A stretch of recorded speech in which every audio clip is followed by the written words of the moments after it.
पक्षांची कृषी परिसंस्थेतील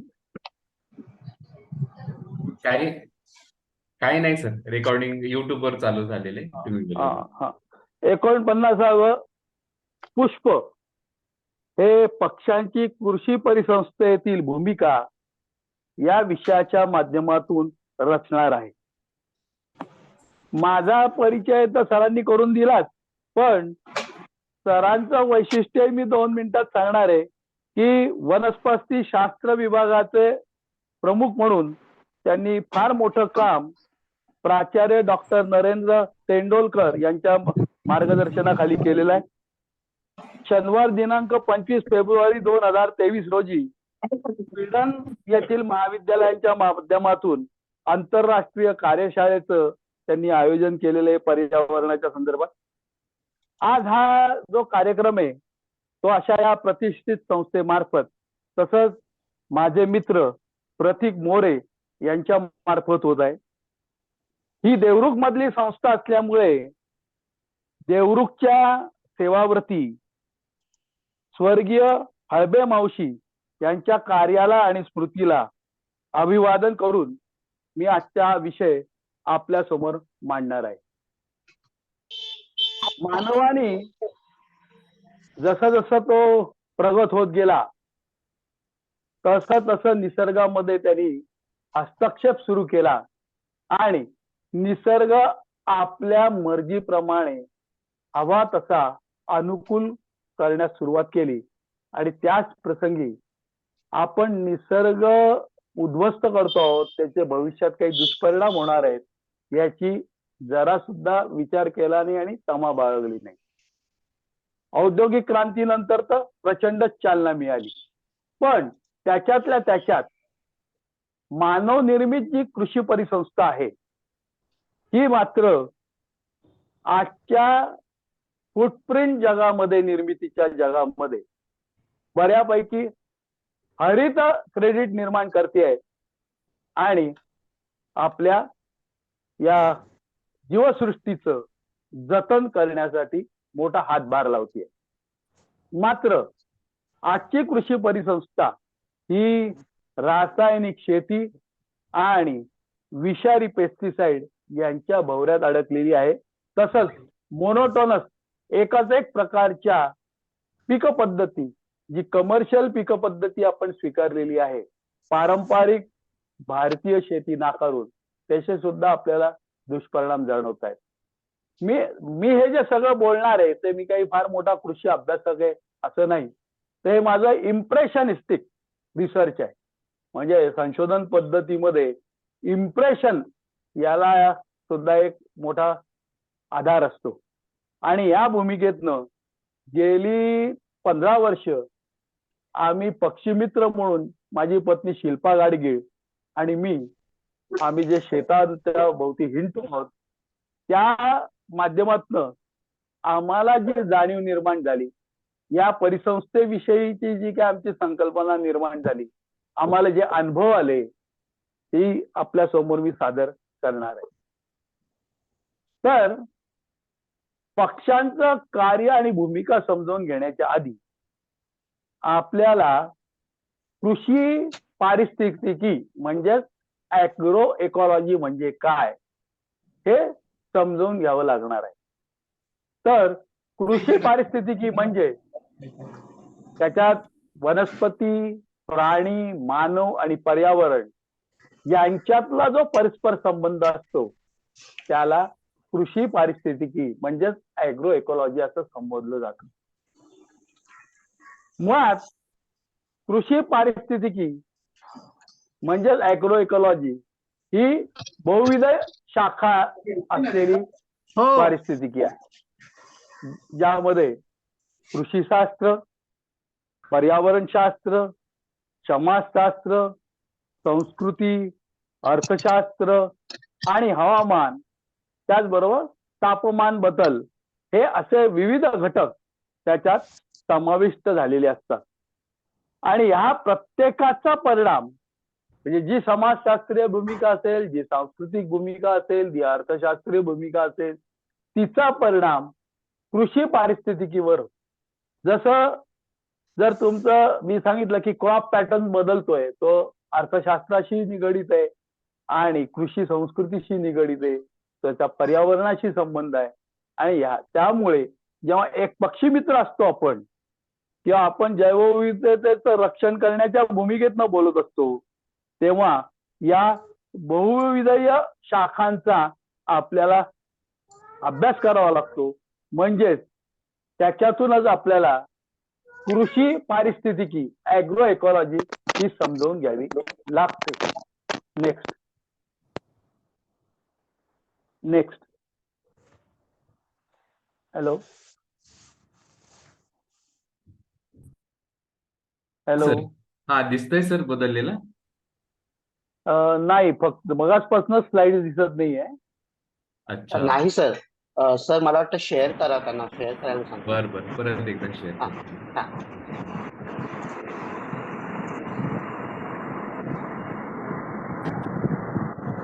आत्ताही ब्लँकच दिसतंय सगळं. हो हो करतो सर मी शेअर. एक मिनिट सर, एक मिनिट. बाकीच्या सर्व पार्टिसिपेंटना रिक्वेस्ट आहे की त्यांनी आपल्या साईडचे ऑडिओ म्यूट ठेवावे, म्हणजे सगळ्यांना व्यवस्थित ऐकायला जाईल. रिक्वेस्ट आहे. सर मला एनेबल हा, सर. करा.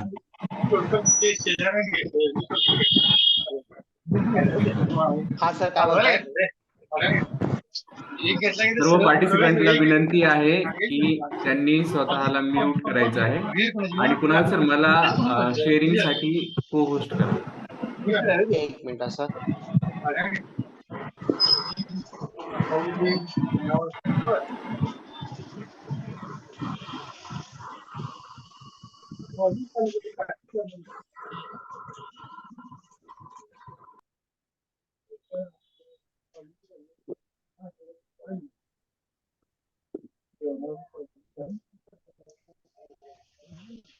हा दिसलं सर. आता आली ती. तर कृषी परिसंस्थेकडे या. गाडगे सर, एक मिनिट प्लीज. सगळ्यांना रिक्वेस्ट आहे की प्लीज तुम्ही तुमचा आवाज म्यूट करा प्लीज.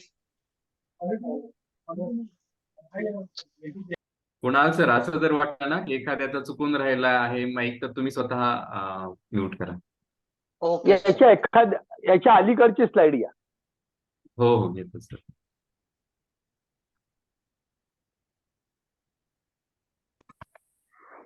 माझा आवाज जाऊन पोचतोय ना सगळ्यांना? हो हो हो सर, तयार. सगळ्यांना पोचतोय, पण काही पार्टिसिपेंट ना अनम्यूट करून ठेवतात आणि मग त्याचे पाठीमागचे आवाज येत राहतात आणि आपल्याला डिस्टर्ब हा, होतं. तर ते मलाही त्याची गरज जाणवत. नंदकुमार पाटील सर, तुम्हाला रिक्वेस्ट आहे की तुम्ही तुमच्या साईडने म्यूट करा, नाहीतर मला रिक्वेस्ट करावी लागेल की तुम्हाला बाहेर काढावं लागेल मग.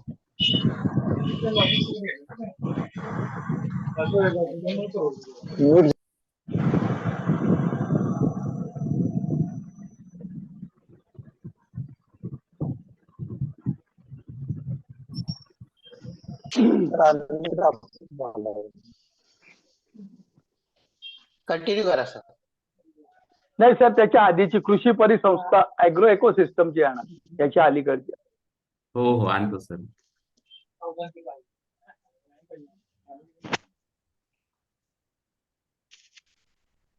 नंदकुमार पाटील, मी तुम्हाला सर आपोआप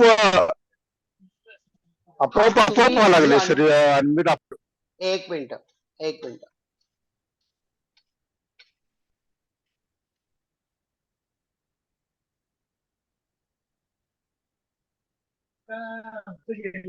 हा सर बघा आता.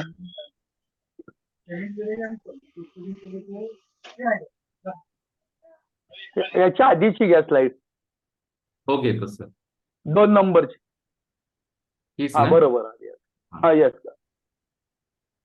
आणि फुल स्क्रीन घ्या, ते कॉम्प्युटरचं दिसतंय. हो घेतो सर. हा सर. हा चला. खरं सर. आणि आपोआप हो. होते. तुम्ही परत बोलू? एकदा बाहेर जाऊन परत एकदा हे करा, मग मी बघतो. परत एकदा बाहेर जा आणि मग परत एंट्री करा. बघा हा, गाडगीळ सरकार असेल. हा, आपण आधी ऍग्रो इकॉलॉजी म्हणजे काय ते लक्षात घेतलेलं आहे. आता आपला विषय आहे की कृषी परिसंस्थेतलं पक्षांचं कार्य.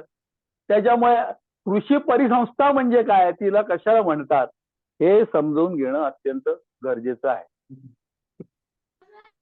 तर शेती व्यवसाय जो आपण सुरू केला मानवानी आणि त्याला आधुनिक रूप देत गेलो, तो शेताभोवतालचा जो प्रभावित क्षेत्र आहे, तुमचे प्रायव्हेट चर्चाही खूप ऐकू येतात. तर शेती व्यवसायामुळे शेताभोवतालीचा जो प्रदेश असतो तोही प्रभावित होतो आणि तो एकूण सर्व प्रभावित क्षेत्र हे शेती आणि आजूबाजूचा भाग, या सर्व भागाला कृषी परिसंस्था म्हणतात.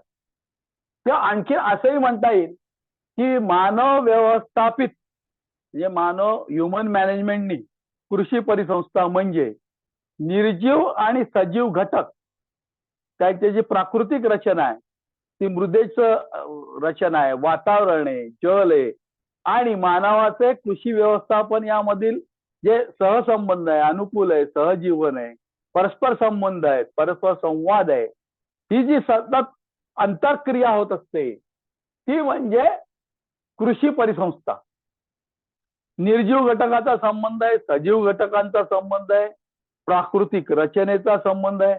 जसं हिमालयातली रचना प्राकृतिक वेगळी आहे, तिथली मृदा वेगळी आहे, वातावरण वेगळं आहे, जल वेगळं आहे. कोकणात आपण घेतलं तर तिथली निर्जीव आणि सजीव सृष्टी वेगळी आहे आणि त्याच्यामुळे त्याचा परिणाम सगळा कृषी व्यवस्थेवर आणि एकूण कृषी परिसंस्थेवर होत असतो आणि त्याच्यामुळे ह्या सर्व घटकांचा अभ्यास आणि त्यांचा एकमेकांवरचा आंतरसंबंध, अनुकूलन, सहजीवन, परस्पर संवाद हा म्हणजे कृषी परिसंस्था असं आपल्याला लक्षात घ्यावं लागतं. तर आता त्याच्यातले घटक कोणते कृषी परिसंस्थेतील हे आपण तिसऱ्या स्लाइड मध्ये बघणार आहोत. हे वेळेत बघायला ऐकाले हे ऐकाले. तर कृषी परिसंस्थेतील घटक कोणते आहेत, तर प्राकृतिक रचना आणि वातावरण. जसं आता मी खानदेशमधनं बोलतोय, दमटपणा नाही आमच्याकडे पण प्रचंड उष्णता आहे. प्राकृतिक रचना आमच्या शेजारच्या विदर्भात उष्णता आहे, वातावरण उष्ण आहे, पण प्राकृतिक रचना खूप वेगळी आहे. मराठवाड्यातली वेगळी आहे, वातावरण वेगळं आहे. आमचं जरी उत्तर महाराष्ट्र म्हटलं म्हणजे नाशिक, नगर, धुळे, नंदुरबार आणि जळगाव उत्तर महाराष्ट्रात येतात, पण एकट्या नाशिक आणि नगरच्या वातावरणात आणि प्राकृतिक रचनेमध्ये बदल आहे, कारण त्याला सह्याद्रीची सुद्धा जोड येते. समुद्र सपाटीपासून तो प्रदेश किती उंच आहे, जे फुलपाखरू निरीक्षण करतात आणि फुलपाखरं वेबसाईटवर नोंद होतात, तिथे त्यांना विचारलेले की तुम्ही जे फुलपाखरूची नोंद केली आहे त्याची समुद्र सपाटीपासून उंची किती आहे, कारण त्याचा परिणाम शेवटी त्या परिसंस्थेवर होत असतो आणि म्हणून समुद्र सपाटीपासूनची उंची, तापमान, त्याची आर्द्रता. आता जसं आमची आर्द्रता अत्यंत कमी आहे, कोरडं हवामान आहे, प्रकाश भरपूर अनेक वेळा कमी तास नसतो, काही काही भागामध्ये गेलं तर लवकर अंधार होतो, लवकर उजेडतं.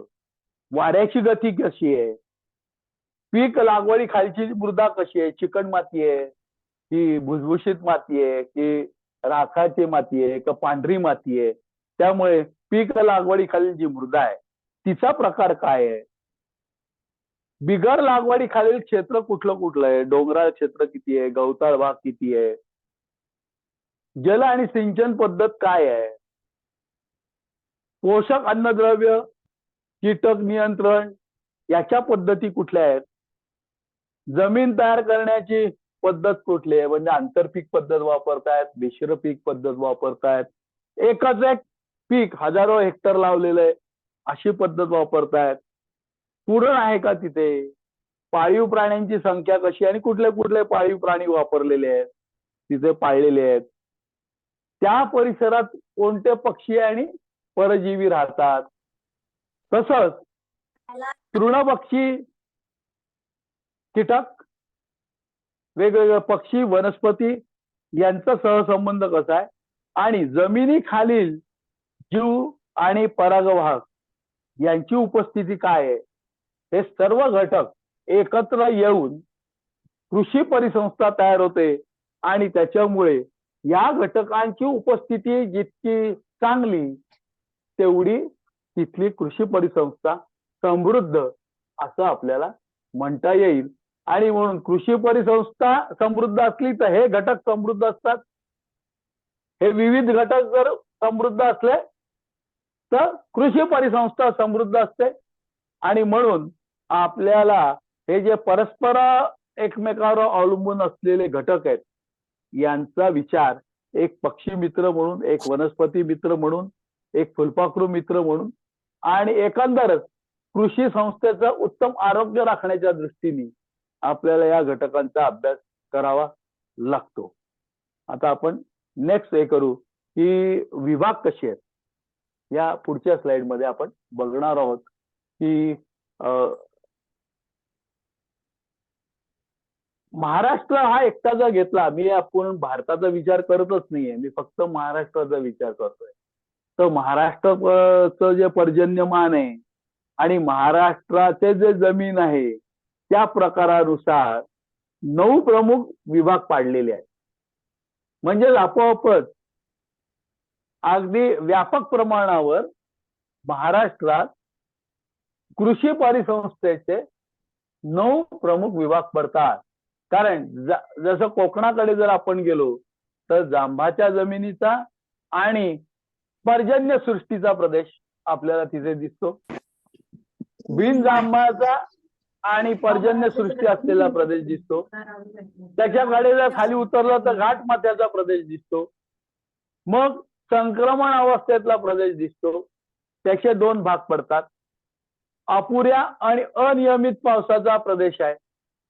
निश्चित पर्जन्यमान व प्रामुख्याने खरीप पिकं असलेला प्रदेश आहे. पुरेसे तर भरपूर पर्जन्य सृष्टी असलेला प्रदेश आहे. आणि संमिश्र खडकापासून तयार झालेला असा पर्जन्य सृष्टीचा प्रदेश आहे, ज्याच्यामध्ये भंडारा, चंद्रपूर, गडचिरोली असे भाग येतात. तर याचा परिणाम सुद्धा कृषी परिसंस्थेवर आणि आपोआपच पक्षी सृष्टीवर सुद्धा दिसत असतो. उंच झाडं जर आपण भंडाऱ्याकडे भागाकडे गेलं तर अत्यंत उंच झाडं वाढलेली तिथे दिसतात. त्यामुळे गरुड जातीचे विविध पक्षी की ज्यांना घरटी उंच बांधावी लागतात असे आमच्या खानदेशपेक्षा जास्त दिसतील. खानदेशात जे काटेरी झाडं जास्त आहेत त्यामुळे काटेरी भागाला किंवा आमचं जे पर्जन्य छायेचा प्रदेश असल्यामुळे तिथली कृषी व्यवस्था सुद्धा तशी आपल्याला आढळून येईल. कोकणामध्ये आपल्याला हा वर्षा छायेचा प्रदेश असल्यामुळे आपल्याला तिथे एंडेमिक बर्ड कशी वनस्पती या जास्त आढळण्याचं कारणच तिथलं जो जमिनीची मृदा आहे, पर्जन्यमान आहे, त्यावर ते सगळं आधारित आहे. यानंतर आपण हे सगळं भरत असताना ही जी मानव निर्मित कृषी व्यवस्था आहे तिचं भारतीय अर्थव्यवस्थेत काय महत्व आहे हे पुढच्या आपण स्लाइड्स मध्ये पाहणार आहोत. तर एकंदर भारताची जी अर्थव्यवस्था आहे त्याच्यामध्ये कृषीचं खूप महत्व आहे. 1951 साली देशाच्या अर्थव्यवस्थेत भांडवल निर्मितीमध्ये कृषी व्यवस्थेचा फक्त 17% वाटा होता. तो 2021 पर्यंत 20% इतका झालेला आहे.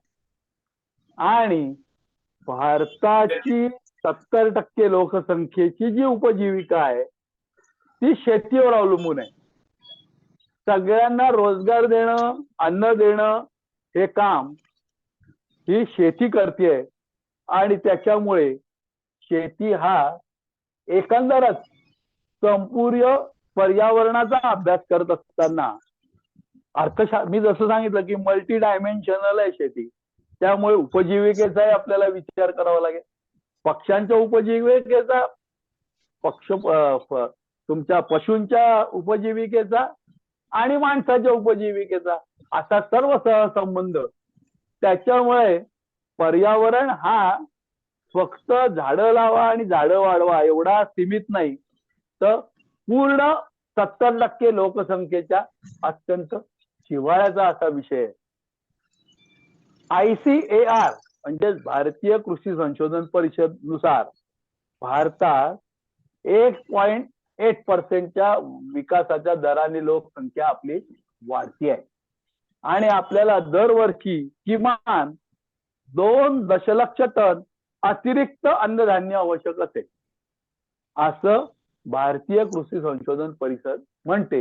पण त्याच्या उलट काय परिषद आहे की हवामान आणि तापमान अत्यंत गतीने बदलत आहे, नैसर्गिक आपत्तीत वाढ होते, पावसाचा लहरीपणा वाढत चाललेला आहे, कीड हा जो प्रमुख आजार आपल्या शेतीला जडलेला आहे, त्यामुळे आपलं उत्पादन दिवसेंदिवस घटत आहे. त्याच्यामुळे आता आपला जो एक पक्षी मित्र म्हणून विषय आहे की कृषी परिसंस्थेत पक्ष्यांची काय रोल असणार आहे, काय भूमिका असणार आहे, काय कार्य असणार आहे, त्यांचं काय महत्व असणार आहे, तर किडीच्या संदर्भामध्ये की ज्या किडीमुळे आपली कृषी अर्थव्यवस्था हिला खूप नुकसान होत असतं, त्याचा आपण प्रामुख्याने आजच्या या मांडणीमध्ये विचार करणार आहोत.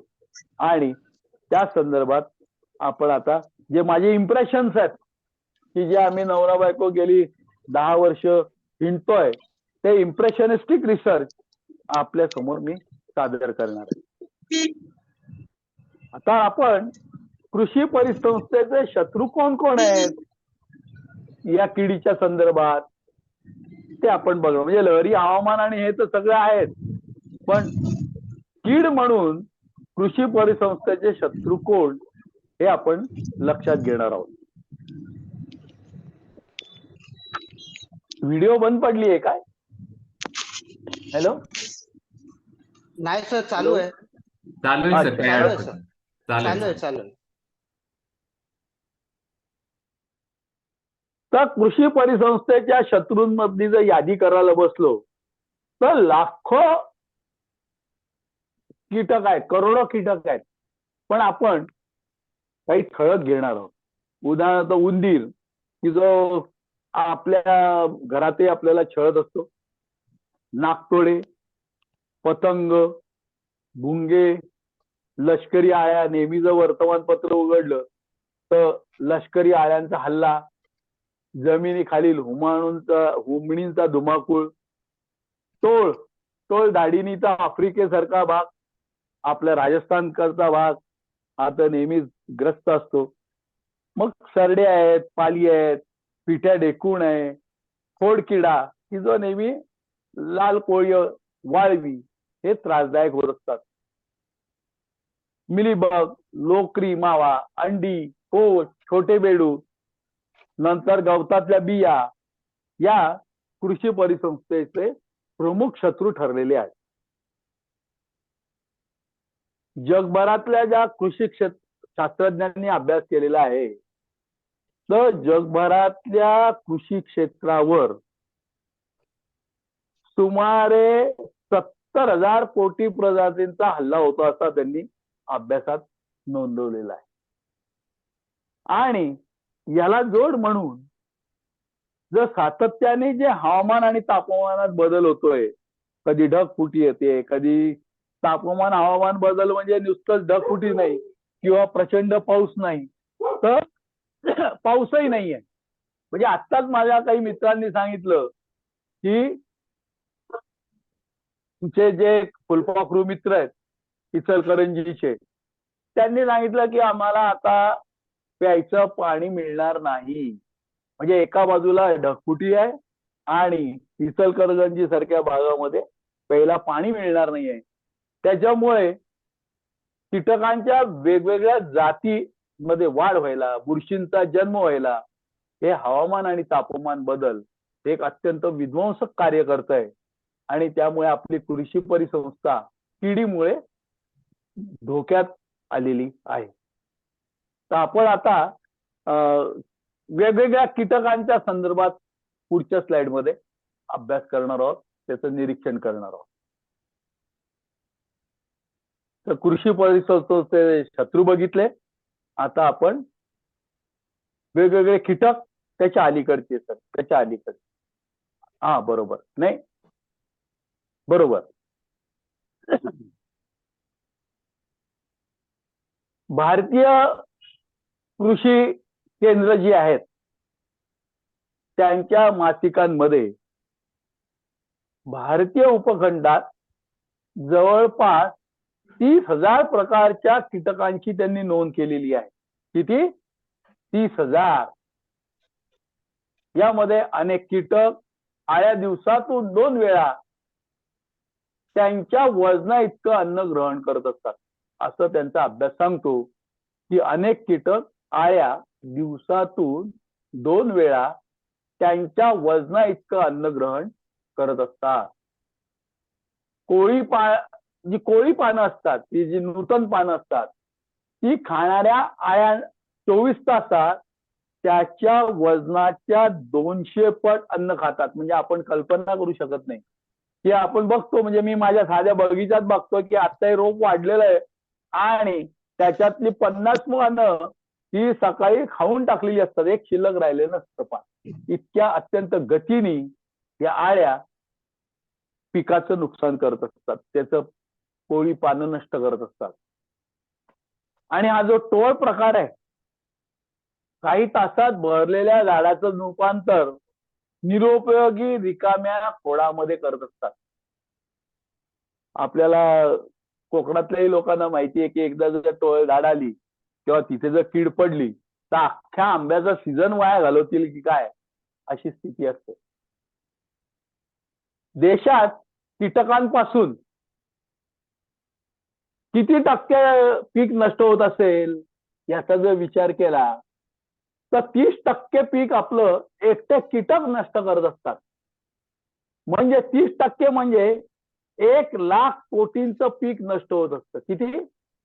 30% म्हणजे जवळपास 1,00,000 कोटींचं पीक हे निव्वळ कीटक नष्ट करत असतात. आणि त्याच्यातनं आपल्याला कीटक हा कृषी व्यवस्थेचा किती भयानक शत्रू आहे हे आपल्या सगळ्यांच्या लक्षात आलं असेल. आता पुढच्या याच्यामध्ये आपण मादी टोळ जमिनीमध्ये किती गोंधळ घालत असतो हे आपण या कृषी अभ्यासकांच्या मताच्या आधारे घेणार आहोत. तर जमिनीमध्ये एक मादीची टोळ 100 अंडी घालते आणि कोशात साधारणपणे 100 जी अंडी असतात. तर दक्षिण आफ्रिकेमध्ये असं लक्षात आलंय की शेतात एका वेळी 1,335 हेक्टर क्षेत्रातून 14 टन अंडी त्यांनी खोदून बाहेर काढलेली आहे. अनबिलिव्हेबल. किती? 1,335 हेक्टर क्षेत्रातून 14 टन अंडी खोदण्यात आलेली आहे, ज्याच्यापासून अंदाजे 1,250 दशलक्ष इतक्या टोळांची संख्या वाढलेली असते. हॅलो हॅलो हा, तुम्ही बोलत राहा सर. काही नाही. कंटिन्यू करा, कंटिन्यू हा, करा, कंटिन्यू चुकून करा. तो एखाद्या वेळेस होतो माईक ऑन एखाद्याचा. तुम्ही बोला. एक या संदर्भातली बातमी आहे. रोग किडींमुळे शेतमालाचे 35% नुकसान झाल्याची ही बातमी आहे. कलकत्त्याच्या वृत्तसंस्थेने दिलेली आहे. आणि सूत्रकृमींचं, या सूक्ष्मजीवाचं शेतामध्ये आव्हान वाढत चाललेलं आहे, असं डॉक्टर पी.के. चक्रवर्ती, सहाय्यक संचालक पीक संरक्षण आणि जीवसुरक्षा विभाग, भारतीय कृषी संस्था यांच्या शास्त्रज्ञांनी व्यक्त केलेलं आहे. त्यांच्या प्रकल्पातनं त्यांनी जर संशोधन केलेलं आहे तर सूत्रकृमीमुळे सुमारे 24 पिकांचे 21,068 दशलक्ष टन नुकसान झालेलं आहे. आणि त्याच्यामुळे एक राष्ट्रीय कार्य हातात घ्यावं लागलेलं आहे की सूत्रकृमी कसं नष्ट करता येतील. तेव्हा याच्या बातमीतनं आपल्याला सूत्रकृमींचा धुमाकूळ लक्षात आलेला आहे. आता आपण पुढच्या स्लाइडमध्ये हवामान व तापमान बदलामुळे विध्वंसक किडी कशा वाढत आहेत. How does the temperature increases insect pest affects insect pest. कसं तर वाढीला मदत करतायत हे बघणार आहोत. तर अनेक जनरेशन ज्या आहेत कीटकांच्या त्या हवामान तापमानामुळे वाढत आहेत. मोठ्या कृषी क्षेत्रामध्ये त्यांची वाढ होते. प्लांट डिसीज मध्ये त्यांचं मोठं ट्रान्समिशन होत आहे. एका रात्रीत त्यांचं सर्वायवल वाढतंय आणि या सर्व मुळे जे मित्र कीटक पक्षी किडे आहेत त्यांचे होस्ट प्लांट लॉसेस मध्ये येत आहेत आणि त्याच्यामुळे एकंदर हवामान आणि तापमान बदल हे आपले शेतीची कृषी व्यवस्था ही नष्ट करू बघताय. त्यामुळे आजचं जे तातडीचा प्रश्न तयार झालेले आहे ते हवामान आणि तापमान बदल जर आपण थांबवला नाही तर संपूर्ण कृषी व्यवस्था ही नष्ट होणार आहे. आणि त्यामुळे घाबरलेला शेतकरी कीड नियंत्रणासाठी कीटकनाशकांचा वाढता वापर करतोय. एकट्या भारतातच इन्सेक्टिसाइड जे आहेत ते 76% आहे आणि भारताचं प्रमाण हे 44% आहे. आणि याचे परिणाम कीटकनाशकांचे दुष्परिणाम हे पक्षी प्राणी वनस्पती आणि मानव या विषबाधित होत आहेत. तर आता आपण पुढची स्लाइड बघणार आहोत. कीटकनाशकांमुळे पक्षी प्राणी वनस्पती यांना विषबाधा होतीये. अनेक शेतकरी सुद्धा या विषबाधेमुळे आजारी पडतायत. गिधाडांसारखे पक्षी नष्ट होत आहेत. प्राण्यांच्या दुधामध्ये सगळे विष जाऊन आजचं दूध आपलं विषारी होत आहे. अन्नधान्य हे विषारी होत आहे. आपण आता थोडक्यात बघणार आहोत की पेस्टिसाइडचं ही जी कीटकनाशकं आहेत त्याच्यामुळे आरोग्यावरती दुष्परिणाम होत आहेत. पार्किन्सन सारखे आजार वाढत आहेत. आपली संपूर्ण अँझायटी, डिप्रेशन हे मानसिक आजार वाढल्याचं WHO रिपोर्ट आहेत. आई आणि बाळाच्या सहसंबंधावरती परिणाम होत आहेत. आईचं दूध विषारी झाल्यामुळे चाइल्डहुड कॅन्सरचं प्रमाण वाढतंय. न्यूरोलॉजिकल डेव्हलपमेंट मध्ये अडथळे उत्पन्न होत आहेत. डिसऑर्डर तयार होतीये. अर्थव्यवस्था पेस्टिसाइडमुळे धोक्यात आलेली आहे.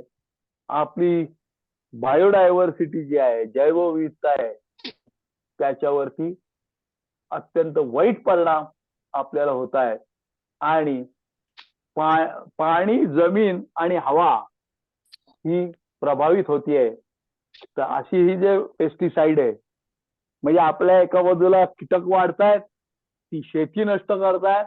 मग त्याच्यावर मात करण्यासाठी आपण पेस्टिसाइडचा भरमसाठ वापर करतो आणि त्याचा परिणाम आपल्या पूर्ण पर्यावरणावरती, मानवी आरोग्यावरती, आपल्या मानसिक आरोग्यावरती आणि जैवविविधतेवरती अत्यंत वाईट पद्धतीने होत आहे.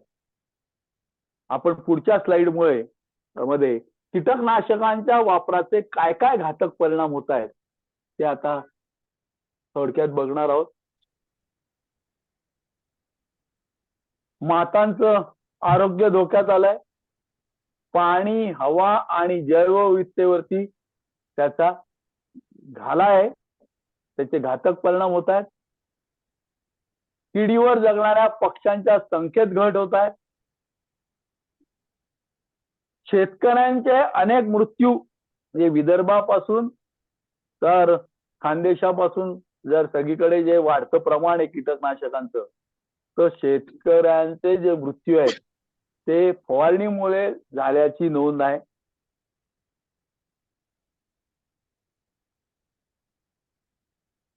निओकोटिनाइड सारखे जी कीटकनाशक आहेत त्याच्यावरती 2019 मध्येच युरोपियन देशांनी बंदी घातली आहे, पण आपल्याकडे मात्र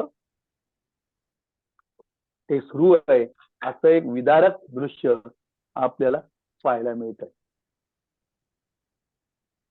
आता पुढच्या स्लाइड मध्ये आपण कीटकनाशक फवारणीचे पक्ष्यांवर व मित्र कीटकांवर कसे विपरीत परिणाम होत आहे हे आपण बघणार आहोत. कारण सर्वच कीटक हे काही शेतीला त्रासदायक आहे असं नाहीये, ते मित्र सुद्धा आहेत.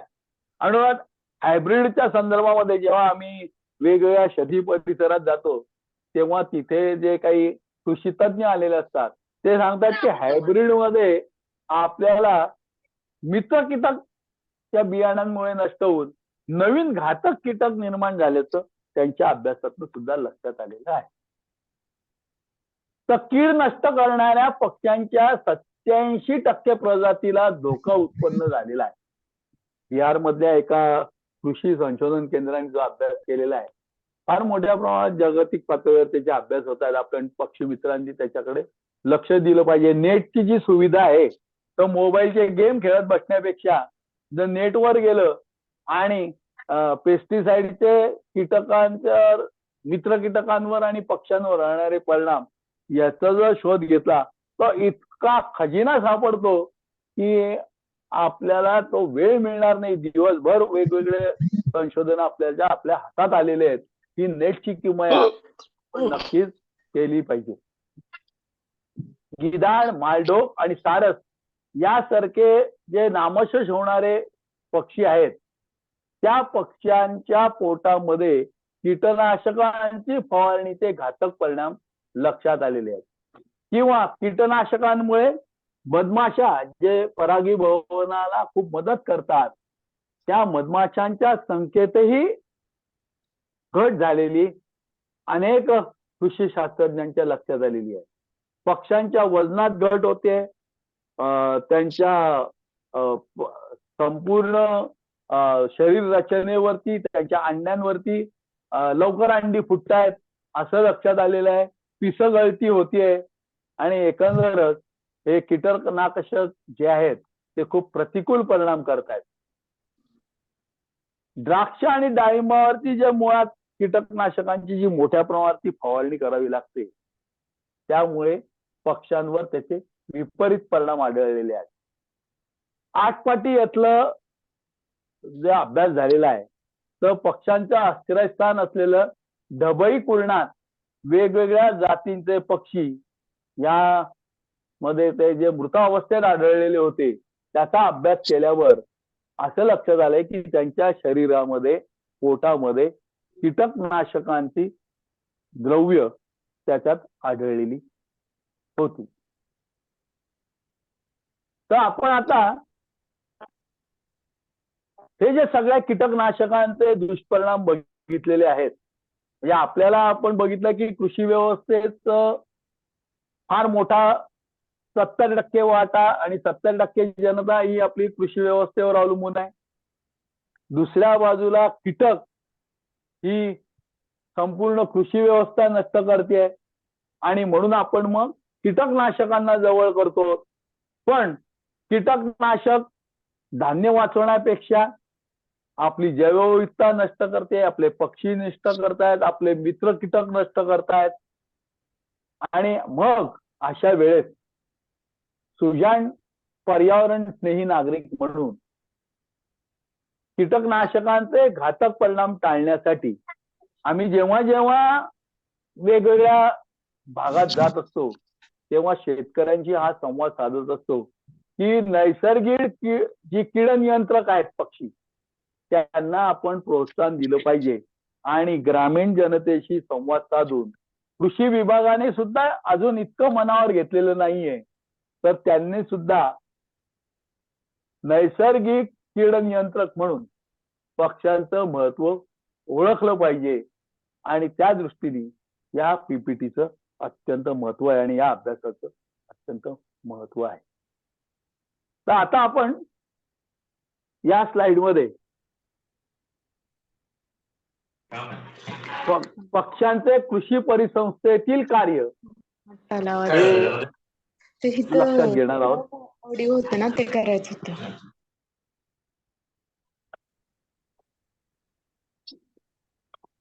हॅलो बरोबर ही स्लाइड बदलवली होती आपण बरोबर आहे ती. हा, ही याच्यानंतरची पुढची स्लाइड लावू का गाडगीर सर? पक्ष्यांचे कृषी परिसंस्थेतील कार्य. हा सर.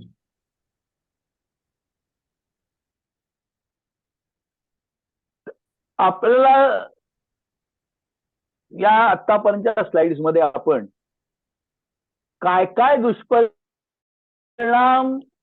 कीटकनाशकांचे झालेले आहेत, कृषी परिसंस्थेचं आपल्या मानवाच्या दृष्टीने काय महत्व आहे हे लक्षात घेतलं.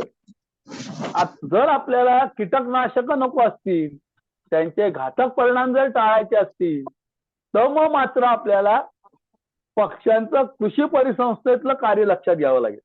नुसते पक्षी किती सुंदर दिसतात,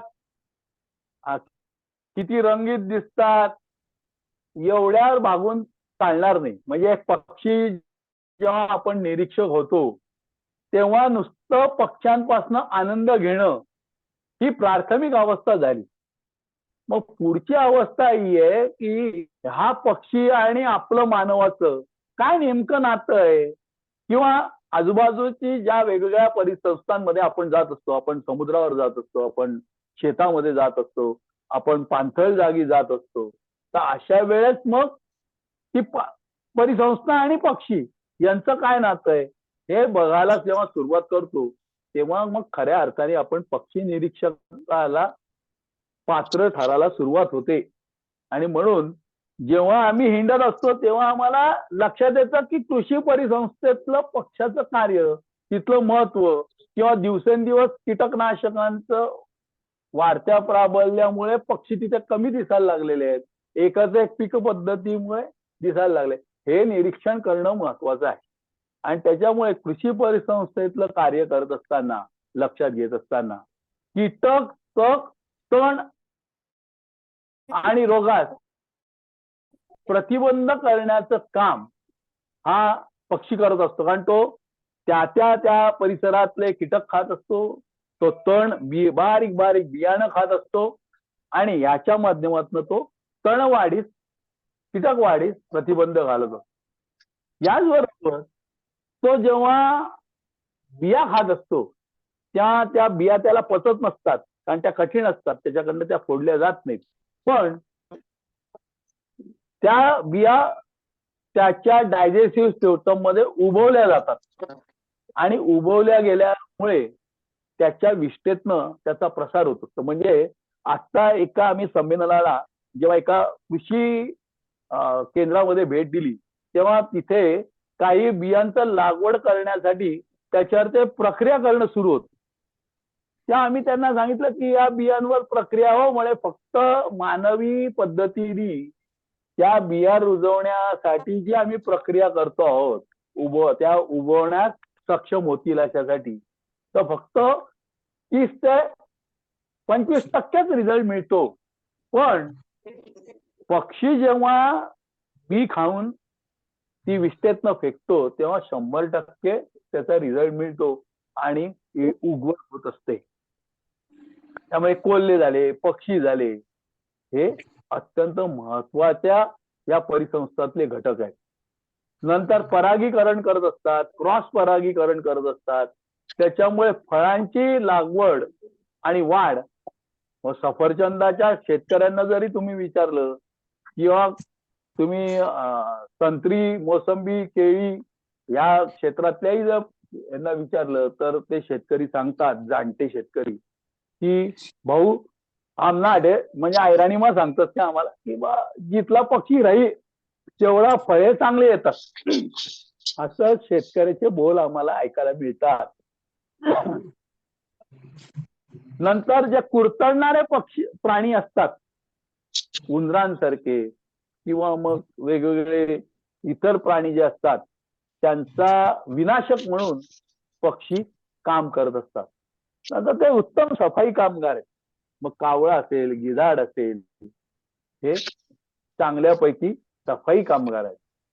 त्याच्यात त्यांची जी विष्ठा पडते, म्हणजे मी अनेक शेतकऱ्यांनी असं बघितलंय की एका जागी जिथे पक्षी जेव्हा ते बसतात तेव्हा रात्रभरात जी विष्ठा गोळा झालेली असते ती मुद्दाम घेऊन जातात.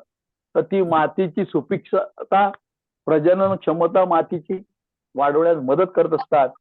आणि त्याच्यामुळे जाणता शेतकरी हा पक्ष्यांचं स्वागत करताना आम्ही बघत असतो. त्या कृषी परिसंस्थेचं कार्य हे आपण या स्लाइडच्या माध्यमातून थोडक्यात बघितलेलं आहे.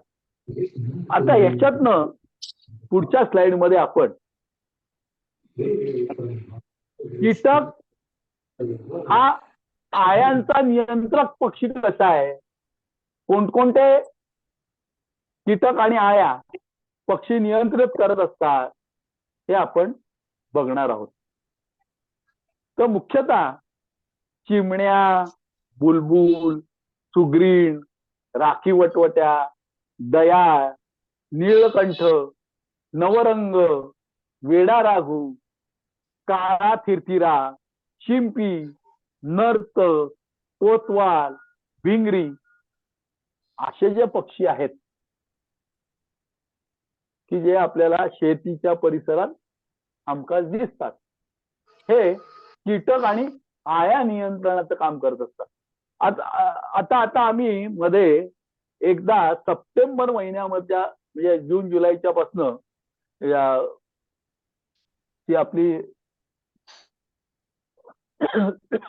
सुग्रीण असते हिचा अभ्यास करायला सुरुवात केली. तर पेरणीला जेव्हा सुरुवात होत असते त्या सुमारास तिला घरट्यांचा वेध लागलेला असतो आणि ती पुढे ती वेळते.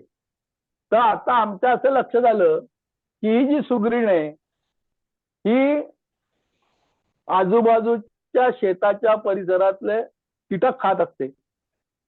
आणि मग जेव्हा तिला पिल्लू होतं तर त्या पिल्लाला उत्तम प्रोटीन देण्यासाठी म्हणून ती हे जे नुकतंच पेरणी झाल्यानंतर आजूबाजूला रोपं उगवलेली असतात, रान हिरवं दिसायला आलेलं असतं आणि त्याच्यावरती वेगवेगळे कीटक येऊन बसलेले असतात. तर हे कीटक ही उचलते आणि हा प्रोटीनयुक्त आहार आपल्या बाळाला देत असते. त्याच्यामुळे पटपट वाढ होत असते. आधीच्या स्लाइड मध्ये आपण बघितलं की हा ग्रेटर हॉर्नबिल जो कोकणात आम्ही मोठ्या प्रमाणात बघितलाय, तर तो ग्रेटर हॉर्नबिलच्या तोंडामध्ये उंदीर आहे. खरा तो शाकाहारी आहे, पण नेमकं शेतकरी जेव्हा पिकाची लागवड करत असतो त्या सुमारास जिचा विणीचा हंगाम असतो आणि आपल्या पिल्लाला भरवण्यासाठी त्याचे प्रोटीनयुक्त आहार मध्ये वाढ होण्यासाठी तुम्ही बघा सरडे, उंदीर इतर वेळेस तुम्हाला खाताना दिसणार नाही, पण त्याच्या विणीच्या हंगामामध्ये हे सगळे धनेश जातीचे पक्षी वेगवेगळे जे प्रजाती आहेत ते खात असतात आणि मग कुरतडणारा उंदीर त्याच्यापासून पिकाचं रक्षण होण्यास मदत होत असते. तर सुप्रसिद्ध ब्रिटिश पक्षीतज्ञ डॉक्टर W.E. कोलिंग यांच्या मतानुसार त्यांनी जे अभ्यास केलेला आहे, तर एक चिमणी एका दिवसात 220 ते 260 वेळा आपल्या घरट्यात अन्न घेऊन जाताना त्यांनी ऑब्झर्व केलेलं आहे आणि ते निरीक्षण आपल्या शोध प्रबंधामध्ये नोंदवलेलं आहे. म्हणजे बघा की धान्य तर खाते चिमणी कणसावर बसल्यावर, पण त्याचबरोबर ती आया सुद्धा उचलून येत असते. या संदर्भामध्ये, या चिमणीच्या संदर्भामध्ये मला हे तर कीटक आणि आयांच्या इथं जाणार आधीचे तिथं चीन मधला एक तुम्हाला अनुभव चिमणी बद्दलचा सांगतो. आणि मी जेव्हा तुम्हाला कृषी परिसंस्था ही बहुविध शाखीय आहे असं म्हटलं, तर तो आता मी तुम्हाला इथे अर्थ आणखीन स्पष्ट करून सांगणार आहे. 1952 का 60 सालची गोष्ट आहे. आता बघा मला थोडस झालं. तर तेव्हा चीनच्या कृषी तज्ञांनी अशी एक अभ्यासाची मत मांडलं की जर आपण चिमण्यांना रोखलं, चिड्यांना रोखलं तर आपलं अन्नधान्य वाढेल. मी आधीच बोललोय की कृषी परिसंस्था ही मल्टी अभ्यासाचं क्षेत्र आहे. पण ते सोडून त्यांनी फक्त कृषी तज्ञांचंच मत घेतलं. वनस्पती शास्त्रज्ञ, कीटक शास्त्रज्ञ, पक्षी शास्त्रज्ञ, पर्यावरण शास्त्रज्ञ, जैवविविधतेचे अभ्यासक यांना विचारातच घेतलं नाही आणि त्यांनी किलोनी चिमण्या मारायला सुरुवात केली. पहिल्या 3 वर्षात त्यांना असा रिझल्ट दिसला की धान्यात वाढ झालेली आहे. पण पुढच्या 3 वर्षांनी प्रचंड कीड तिथे पडली आणि कीटकनाशकांनी सुद्धा ती कीड आवरली गेली नाही आणि त्याच्यामुळे किडीमुळे तिथे दुष्काळ अन्नधान्याचा निर्माण झाला. सगळं अन्नधान्य फस्त झालं. तेव्हा उशिरा शहाणपण आलं चीनला आणि मग त्यांनी अरे चिमण्या वाढवा.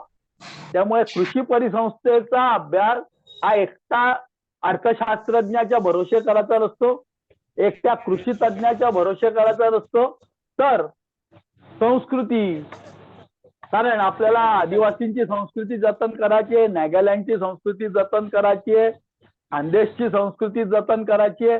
त्याच्यामुळे विविध संस्कृत्या, जेव्हा एखादी परिसंस्था जन्माला येत असते तर ती फक्त दगड माती पक्षी प्राणी असं नसतं, तर संपूर्ण जीवसृष्टी मानवासकट ती असते आणि मनुष्य आणि हे सगळं संस्कृती सुद्धा निर्माण करत असते. आणि त्याच्यामुळे कीटक आळ्या नियंत्रण करणारे पक्षी, चिमणी, बुलबुल, सुगरण, राखी वटवट्या, दयाळ, नीलकंठ यांचं अत्यंत महत्व आहे. आता याच्यानंतर आपण पुढच्या स्लाइड शो मध्ये पीपीटी मध्ये कीड नियंत्रणात पक्ष्यांची भूमिका आता बघणार आहोत.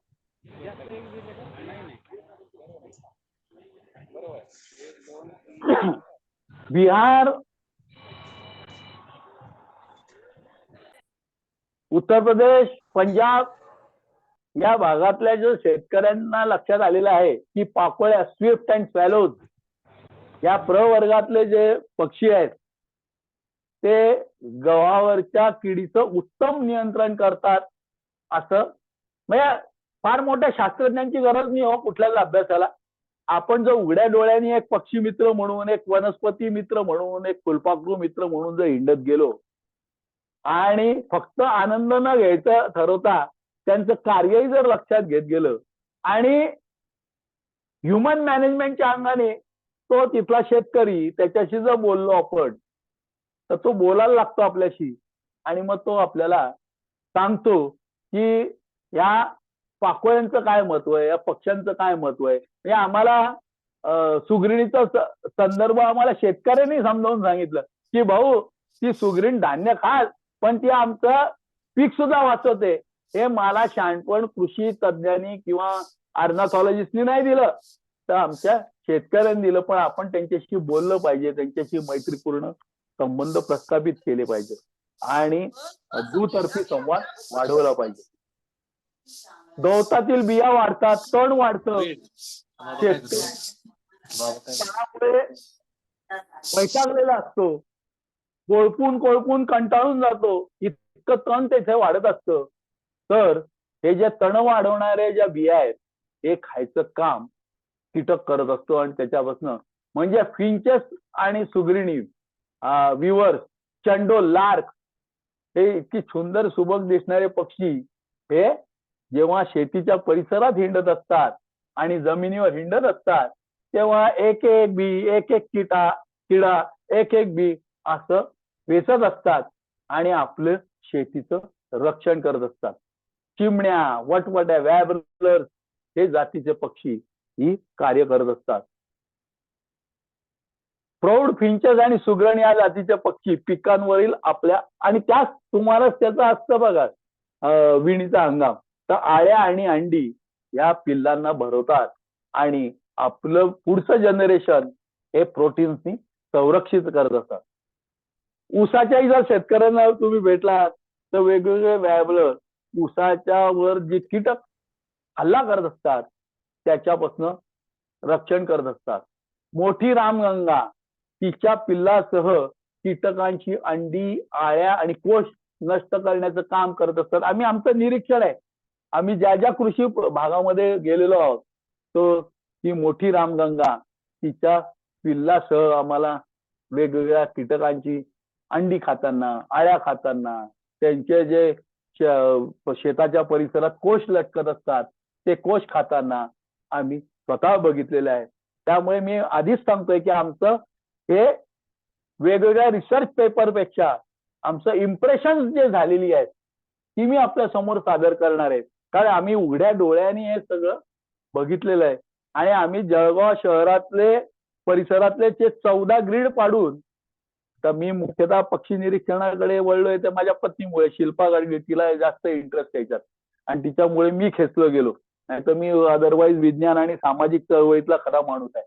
पण इकडे आल्यावर मी जे म्हणतोय की मल्टी डायमेन्शन, की माझी अर्थशास्त्राकडे बघण्याची भूमिका बदलून गेली, एकंदर समाजशास्त्राकडे बघण्याची भूमिका घेतली आणि सामाजिक आणि राजकीय आणि अर्थशास्त्र याचा पक्ष्यांशी काय संबंध आहे, पर्यावरणाशी काय संबंध आहे, त्यामुळे पर्यावरण स्नेही संपूर्ण विकास कसा असला पाहिजे ही मांडण्याची दृष्टी मला पक्षी अभ्यासक झाल्यामुळे, निरीक्षक झाल्यामुळे आलेली आहे.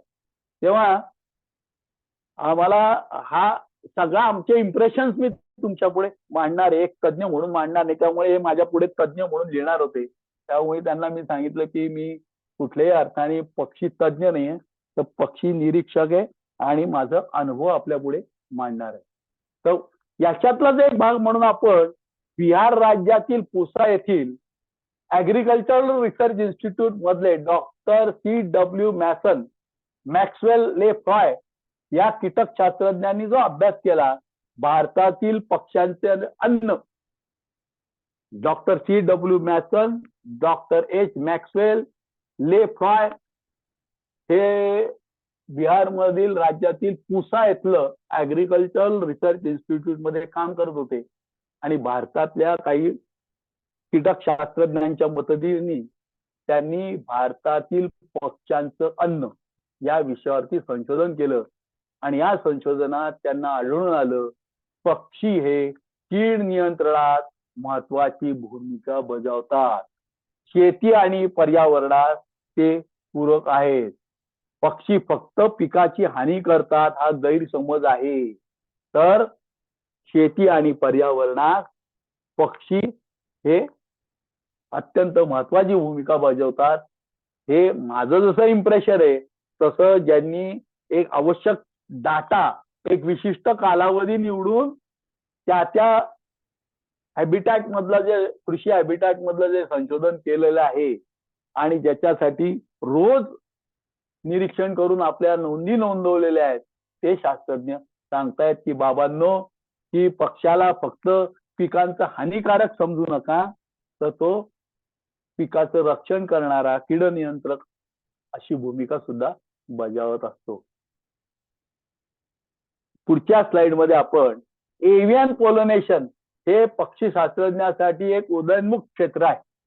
मी प्रत्येक महाविद्यालयांना सांगणार आहे, आज प्रत्येक विद्यापीठ कशाच्या मागे लागलेलं आहे, तर अप्लाइड सायन्सच्या मागे लागलेलं आहे. आणि जेव्हा हवामान आणि तापमान बदलामुळे सगळं जग कुठल्याही म्हणजे त्याला आता काही वर्षाची लिमिट नाही राहिलेली, आपलं समुद्र पातळी वाढून मुंबई बुडणारे, कलकत्ता बुडणारे, तुमचं चेन्नई बुडणारे अशी स्थिती आहे. ढगफुटीनी नागपुरामध्ये, म्हणजे मी कधी नागपुरात पूर पाहिला नाही, तर घरामध्ये 5-5 फूट उंच पाणी घुसून गेलेलं आहे.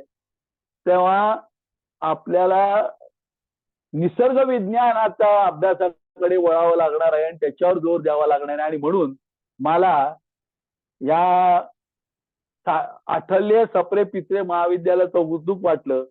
त्यांचे जे प्राचार्य आहे Tendolkar sir, Narendra Tendolkar sir doctor, आणि आपले प्राध्यापक रताळ नाईकवाडे, की त्यांनी स्वीडन सारख्या देशातल्या मोठमोठ्या महाविद्यालयांशी कॉन्टॅक्ट करून फार मोठ्या प्रमाणात हा जो अभ्यास घेतलेला आहे त्याला चालना मिळाला पाहिजे. अशा पद्धतीने सगळ्या महाविद्यालयांनी एव्हियन पोलिनेशन हे शास्त्र, त्याचा जो उदयोन्मुख आता हे क्षेत्र आहे त्याचा अभ्यास वाढवला पाहिजे.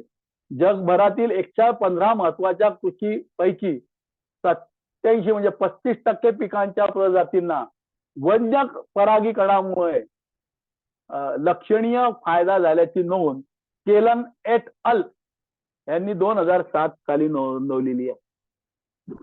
तर पक्षी अननस आणि पेरूसाठी अधिक प्रभावी परागीकरण वाहत होते असं स्टीवर्ट आणि क्रेक यांना 1989च्या अभ्यासात आढळून आलंय.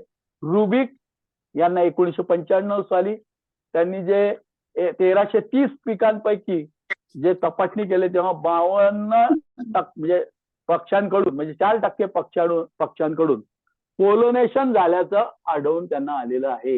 एवढा ठोस अभ्यास आज याच्यात आहे. त्याच्यामुळे मी परत इथे जर कोणी पक्षी शास्त्रज्ञ, पक्षी निरीक्षक, निसर्ग विज्ञानाकडे मुलांनी वळवलं पाहिजे करिअर म्हणून, कॉम्प्युटरकडे भरपूर पगार आहे असं म्हणून न जाता आज मानवी जीवन, संपूर्ण निसर्ग सृष्टी वाचवण्याची गरज आहे. त्यावेळेस या अभ्यासाकडे वळण्याची गरज आहे. नेक्स्ट, पक्षी काय खातात याच्या अलीकडे तर धान्य बियाणे खाणारे पक्षी कोण कोण आहेत? फळ खाणारे पक्षी, मध खाणारे पक्षी, कीटक खाणारे पक्षी, जंत खाणारे पक्षी, मासे खाणारे पक्षी आणि सर्वभक्षक पक्षी, असं वर्गीकरण आपल्याला पक्ष्यांचं करता येतं आणि त्या संदर्भात आपण बघणार आहोत. तर उंदीर, आनंदी हॅलो, नेक्स्ट तेल का कमी याच्यात मिळालं. पुढची स्लाइड. उंदीर, घुशी, सर्प, सरडे, पाली, बेडूक, गोगलगाईंचा शंख. बापरे बाबा, आपण जेव्हा शेतात जातो तर पाऊस पडलेला असतो गोगलगाईंचा, शंखांचा. तर हे नियंत्रण करण्याचं काम पक्षी उत्तम करत असतात. उंदीर देशातलं 30% धान्य नष्ट करतात असं शास्त्रज्ञांनी जो अभ्यास केलेला आहे त्याच्यातनं दिसून आलेला आहे. आणि असा हा जो शेतीचा शत्रू आहे तर घुबड एका रात्रीत 3 ते 4 उंदीर खातो आणि वेगवेगळ्या प्रजातींप्रमाणे वेगवेगळा अभ्यास आहे काय, आणि त्याच्या प्रत्येक प्रजातीनुसार त्यांची संख्या वाढतीये. या संदर्भामध्ये न्यूझीलंडचा एक जे वृत्त होतं ते मी तुम्हाला अनुभव शेअर करणार आहे की आम्हाला इथे लक्षात येतं की जास्तीत जास्त क्षेत्र लागवडी खाली आणण्यासाठी बाण सुद्धा नष्ट करण्याच्या मागे शेतकरी लागलेले आहेत. आम्ही जसं जसं त्या आमच्या 14 ग्रीड मधल्या आजूबाजूच्या शेती परिसरात जातो तर अनेक बांधांवरची झाडं तुटून पडलेली आहेत. मग आम्ही विचारतो की काय रे बाबा, बांधावरची झाडं का तोडली, काय तुमचं कारण आहे? तेव्हा ते सांगतात जास्तीत जास्त क्षेत्र लागवडी खाली आलं पाहिजे आणि त्याचे दुष्परिणाम न्यूझीलंडला दिसते. न्यूझीलंड मधल्या शेतकऱ्यांनी संपूर्ण बांध नष्ट केले. बांध नष्ट केल्यामुळे काय झालं की बांधावर बसणारे वेगवेगळ्या जातीचे घुबड, नंतर इंडियन रोलर सारखे पक्षी हे बसेनासे झाले कारण त्यांना स्टँड बायच नव्हता.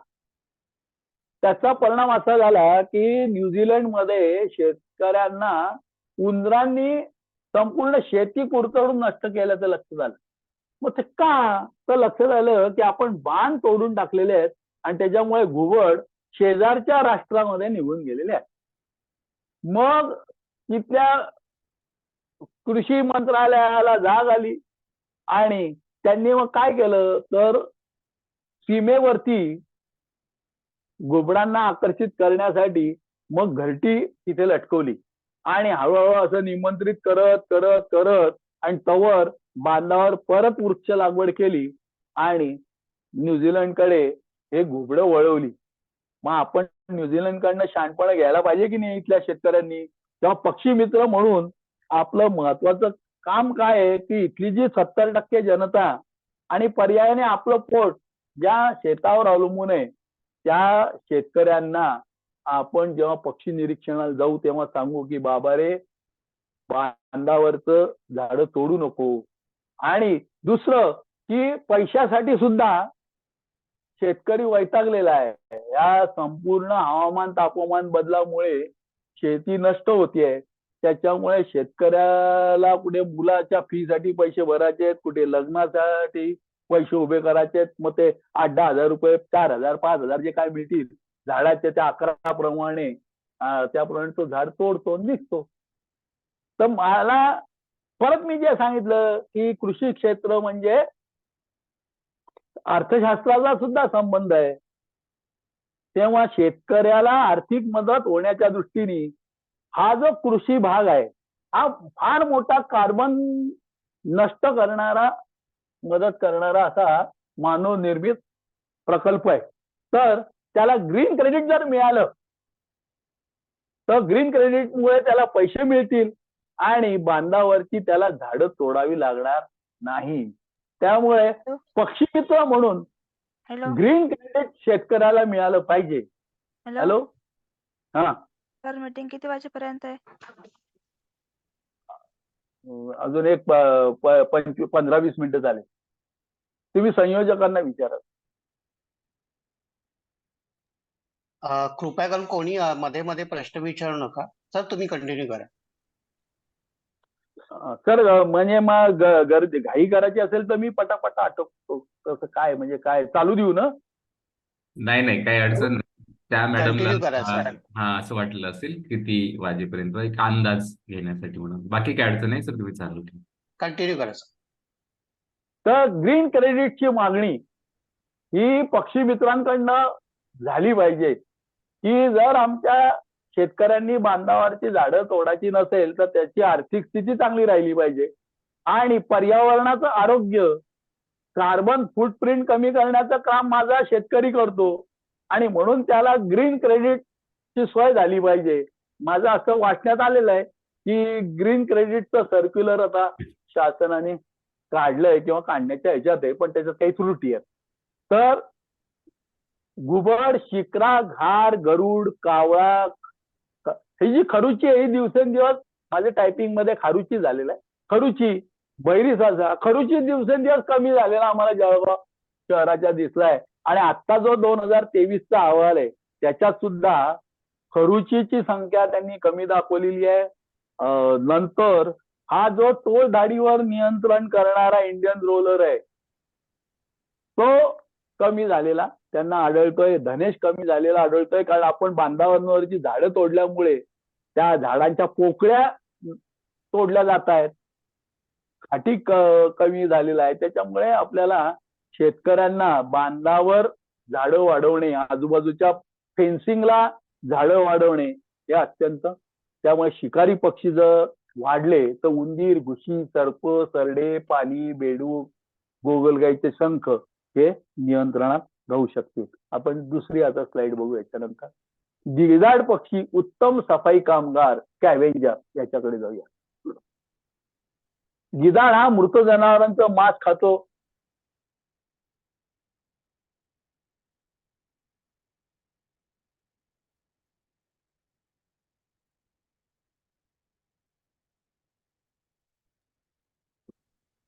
Hello Gadgil sir.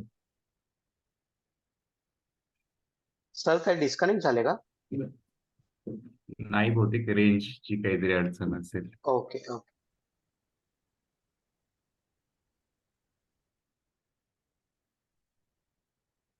गाडगीळ सरांचं जे लेक्चर मगापासून चाललेलं आहे तर त्या लेक्चरच्या माध्यमातून आपण बघत आहोत की पक्ष्यांचं कृषी परिसंस्थेमध्ये कशा पद्धतीने महत्व आहे.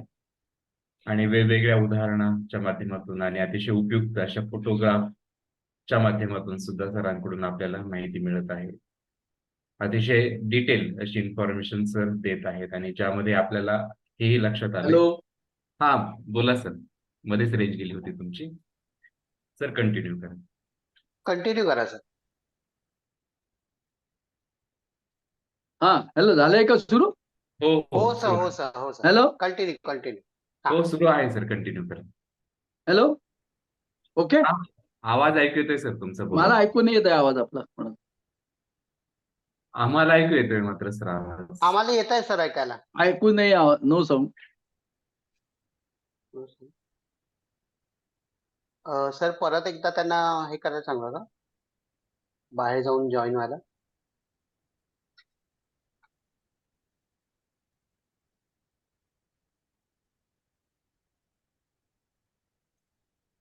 Hello hello. गाडगे सर, हा येतोय का आवाज?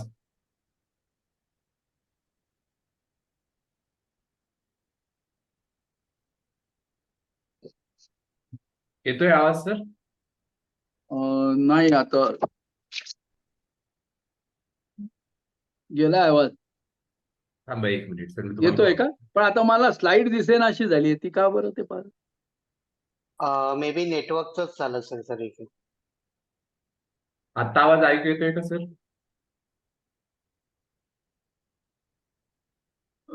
स्लाइड्स दिसत नाहीत सर मला आता. सर तुमचा आवाज येतोय पण. नाईकवाडे सर, माझा आवाज येतोय तुम्हाला? हो येतोय सर. सरांनी हा. काहीतरी अडचण आहे, मी कॉल करतो सरांना. हो चालेल. जर नाही तर त्यांना सरांना रिक्वेस्ट करू आपण की परत बाहेर जाऊन एकदा पटकन जॉईन होऊ. हा सर.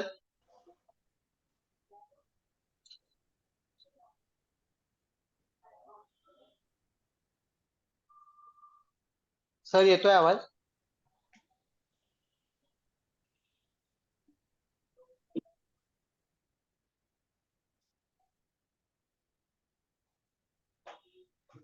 तुला जेवायचं? हा मी सांगितलंय सरांना लेफ्ट करून पुन्हा एकदा जॉईन करण्यासाठी, म्हणजे जेणेकरून ही जी अडचण आहे तर ती दूर होईल.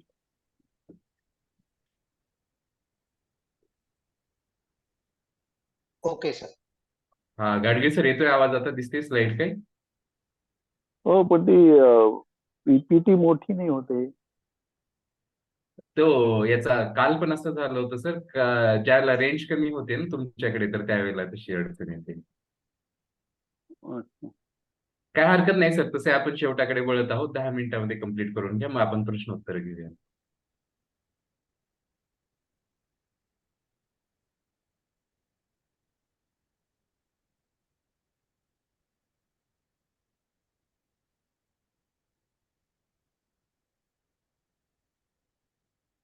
Hello Gadge sir. हा, ते स्लाइड येत नाहीये सर. स्लाइड नाही दिसत आहे. सर्वांना दिसत आहे सर, ते बहुतेक तुम्ही आता रेंज मधून गेल्यामुळे तुम्हाला दिसत नाही अशी हो, अडचण. पण मग तिला आणून द्या. ते तांत्रिक दृष्ट्या कसं आणत होते.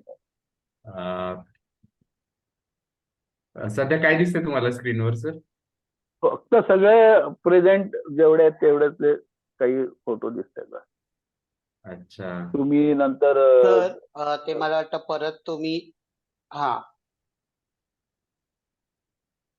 तुम्ही एकदा गाडगे सर, तुम्हाला नाईकवाडे सर. पुन्हा एकदा नव्याने जॉईन करा, मग तुम्हाला दिसेल स्लाइड आणि इतर सगळं. अच्छा ठीक आहे, मी माझ्या स्लाइड हो, वरनं सर. बोलत राहतो. हो हो चालेल. हा. हो. Okay sir. हा, ओके.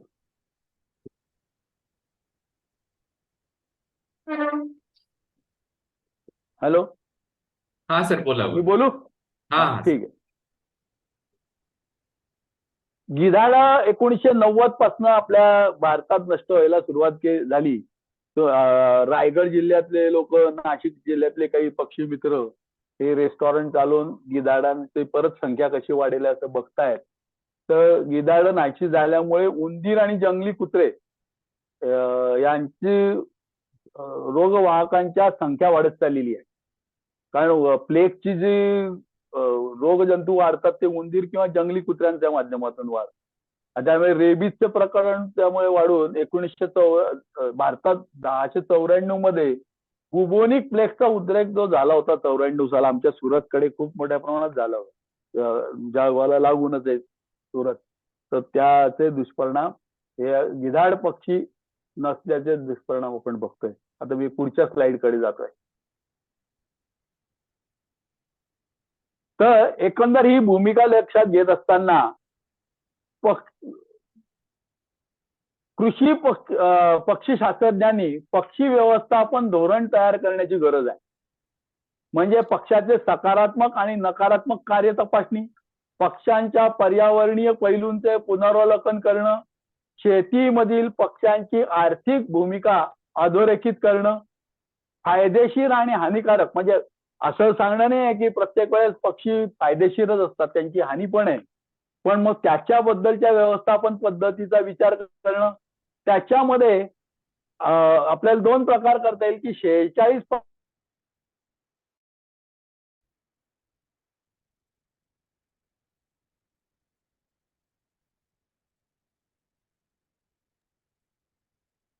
हॅलो गाडगीळ सर, परत एकदा आवाज गेलेला दिसतोय सरांचा.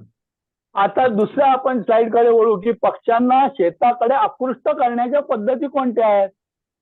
तर पेरणी करत असताना काही भागामध्ये मका, सूर्यफुलाचे काही दाणे मिसळून ते पेरावं.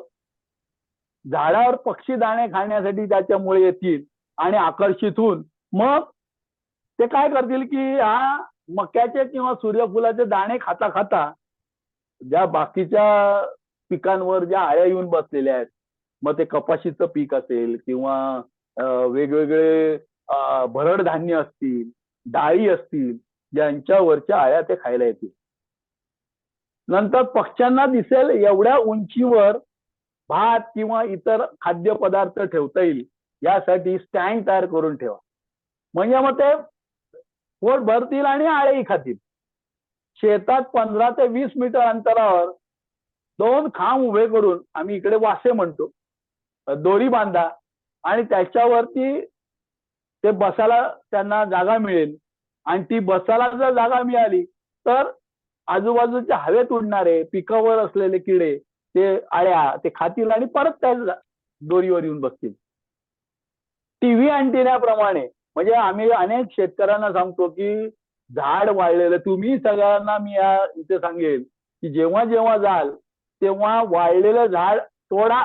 ही भूमिका अत्यंत चुकीची आहे. तो त्याचं ते टावर आहे आणि त्या टावरवर तो बसून आपल्या शत्रूलाही पाहत असतो आणि त्याचबरोबर अन्नाचा शोध घेत असतो. त्याच्यामुळे टीव्ही अँटिनाप्रमाणे दिसणाऱ्या, तर तिथे काही झाडं जर वाढवली, वाळलेली झाडं राहू दिली किंवा मुद्दाम कृत्रिम लावली तर ती अत्यंत गरजेचं आहे. ताजं पाणी भरून ठेवा आणि त्या पाणी पिण्यासाठी म्हणून ते पक्षी येतील आणि ते किडीवरही नियंत्रण ठेवतील. नेक्स्ट, पक्ष्यांना शेताकडे आकृष्ट करण्याची आणखीन काय काय पद्धती आहे ते आपण बघणार आहोत. तर वृक्ष लागवड केल्यामुळे आता आमच्याकडे जी वृक्ष तोडल्यामुळे वारं आले की आपण बघतो की द्राक्षाचं पीक झोपलं, केळ्याचं पीक झोपलं, ज्वाऱ्या बाजऱ्या झोपल्या. तर याला वादळ जसं कारणीभूत आहे तसं या वाऱ्याची गती रोखण्यासाठी जी वृक्ष लागवड गरज आहे ती आपण करत नाही आणि त्याच्यामुळे वाराही रोखला जात नाही, बाष्पीभवन अत्यंत गतीने होतं. त्यामुळे कृषी क्षेत्राचा परिसर कोरडा होत जातो आणि पक्ष्यांना बसण्यासाठी सावली पण राहत नाही. त्यामुळे कृषी याच्यासाठी मग वेगवेगळ्या झाडांचा शोध घेतले पाहिजेत की ज्यांना कारण शेतकऱ्याचा प्रॉब्लेम काय असतो की त्याला सावली नको असते. म्हणजे जसं आंब्याचं झाड लावलं तर एखादा बिघा तरी जमीन ते सावली खाली येतं आणि मग तो शेतकरी बिचारा, कारण आता इंच लढवा अशी अवस्था आहे. कारण शेतीचं क्षेत्र कमी होत चाललंय. कारण एखाद्या कुटुंबामध्ये 4 मुलं असली आणि त्याच्याजवळ जर 10 बिघे जमीन असली तर ती वाटली जाते. त्याच्यामुळे मग याच्यामध्ये कृषी मित्र म्हणून, पक्षी मित्र म्हणून गट शेती करण्याचं सुद्धा, म्हणजे बघा हे एकमेकांशी रिलेटेड आहे सगळं की हे गट शेतीकडे वळायचं का, म्हणजे मग बांधावरची झाडं तुटणार नाहीत. आजूबाजूला फेन्सिंगला झाडं राहतील. कृत्रिम घरटी बांधायचीत का, असा सगळा विचार आपल्याला करावा लागणार आहे.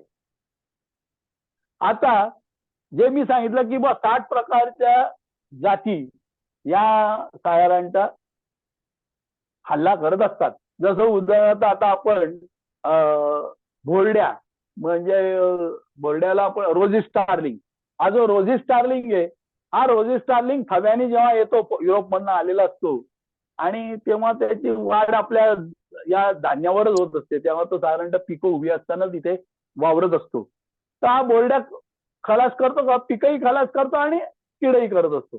मग आम्ही बघतो की धान्यला विष लावतात आणि त्याच्या आजूबाजूला बांधावर टाकतात. त्या माझ्यासारखा जागृत पक्षी मित्र त्यांना विनंती करून सांगतो की ही घातक पद्धत आहे. मग आपली जी पारंपरिक पद्धत आहे, गोफणनी पक्षी उडवणं, बुजगावणं उभं करणं, ड्रम वाजवणं. आता हे गोफणाला प्रॉब्लेम काय आहे की मग आज 400-500 रुपये रोजाचा मजूर लागतो. मग इलेक्ट्रॉनिक उपकरणं कृषी विभाग जो आहे त्यांनी जर असे संशोधन करून इलेक्ट्रॉनिक उपकरणं वापरली आणि ती जर तयार केली परिणामकारक, किंवा परावर्तित रिबीन लावल्या, परावर्तित पेपर प्लेट लावले, तर ते पक्षी पळतील, पिकाचं नुकसान आणि मात्र पक्षी मरणार नाहीत. त्याच्यामुळे पर्यावरणाला अनुकूल असं व्यवस्थापन पद्धती ह्या वाढवल्या पाहिजेत. आणि हे काम जे मोठमोठ्या कृषी महाविद्यालय आहेत, शाळा आहेत, त्यांनी हे हाती घेतलं पाहिजे. तर परिसंस्थेमध्ये रासायनिक खतांचा वापर, विषारी जंतुनाशकांचा वापर, शेकडो हेक्टरमध्ये एकाच प्रकारच्या पिकांची लागवड, व्यापारी पिकांमध्ये वाढ, बांधावरील झाडांची कटाई, पक्षी मारण्यासाठी बांधावर विषारी धान्य ठेवणं आणि शेतीचा अकृषिक वापर.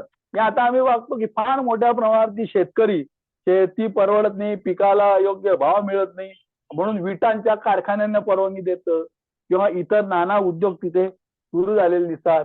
त्यामुळे कृषी परिसंस्थाही नष्ट होते आणि पक्ष्यांनाही धोका झालेला आहे. किंवा दुसऱ्या बाजूला अर्जुन, कदंब, मोह, काटेसवार, बहावा असे जे पक्ष्यांसाठी मित्र असणारे, खाद्य देणारे, घरटी बांधण्यास उपयुक्त असणारे जांभूळ, तामण अशी झाडं आज कमी कमी होत चाललेली आहेत. सारखं एकाच प्रकारचं सागचं सागच लावला जातो, बाबूळ तर बाबूळच लावली जाते, ही भेडी बाबूळ. नंतर परदेशी तणांचं अतिक्रमण वाढत चाललेलं आहे.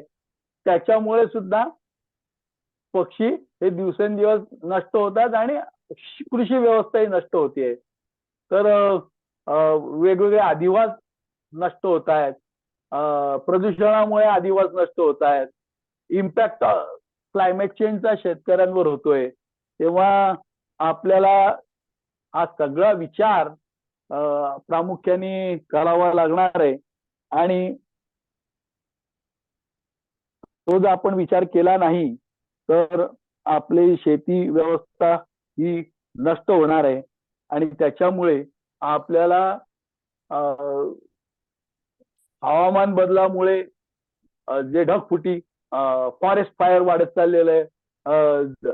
तुम्ही बघतायत की मोठमोठे कडे कोसळून पडतायत.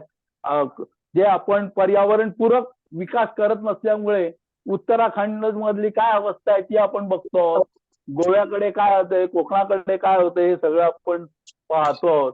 आणि त्याच्यामुळे हवामान बदल आणि तापमान बदल याचे दुष्परिणाम आपल्या सगळ्यांच्या लक्षात आलेले आहेत.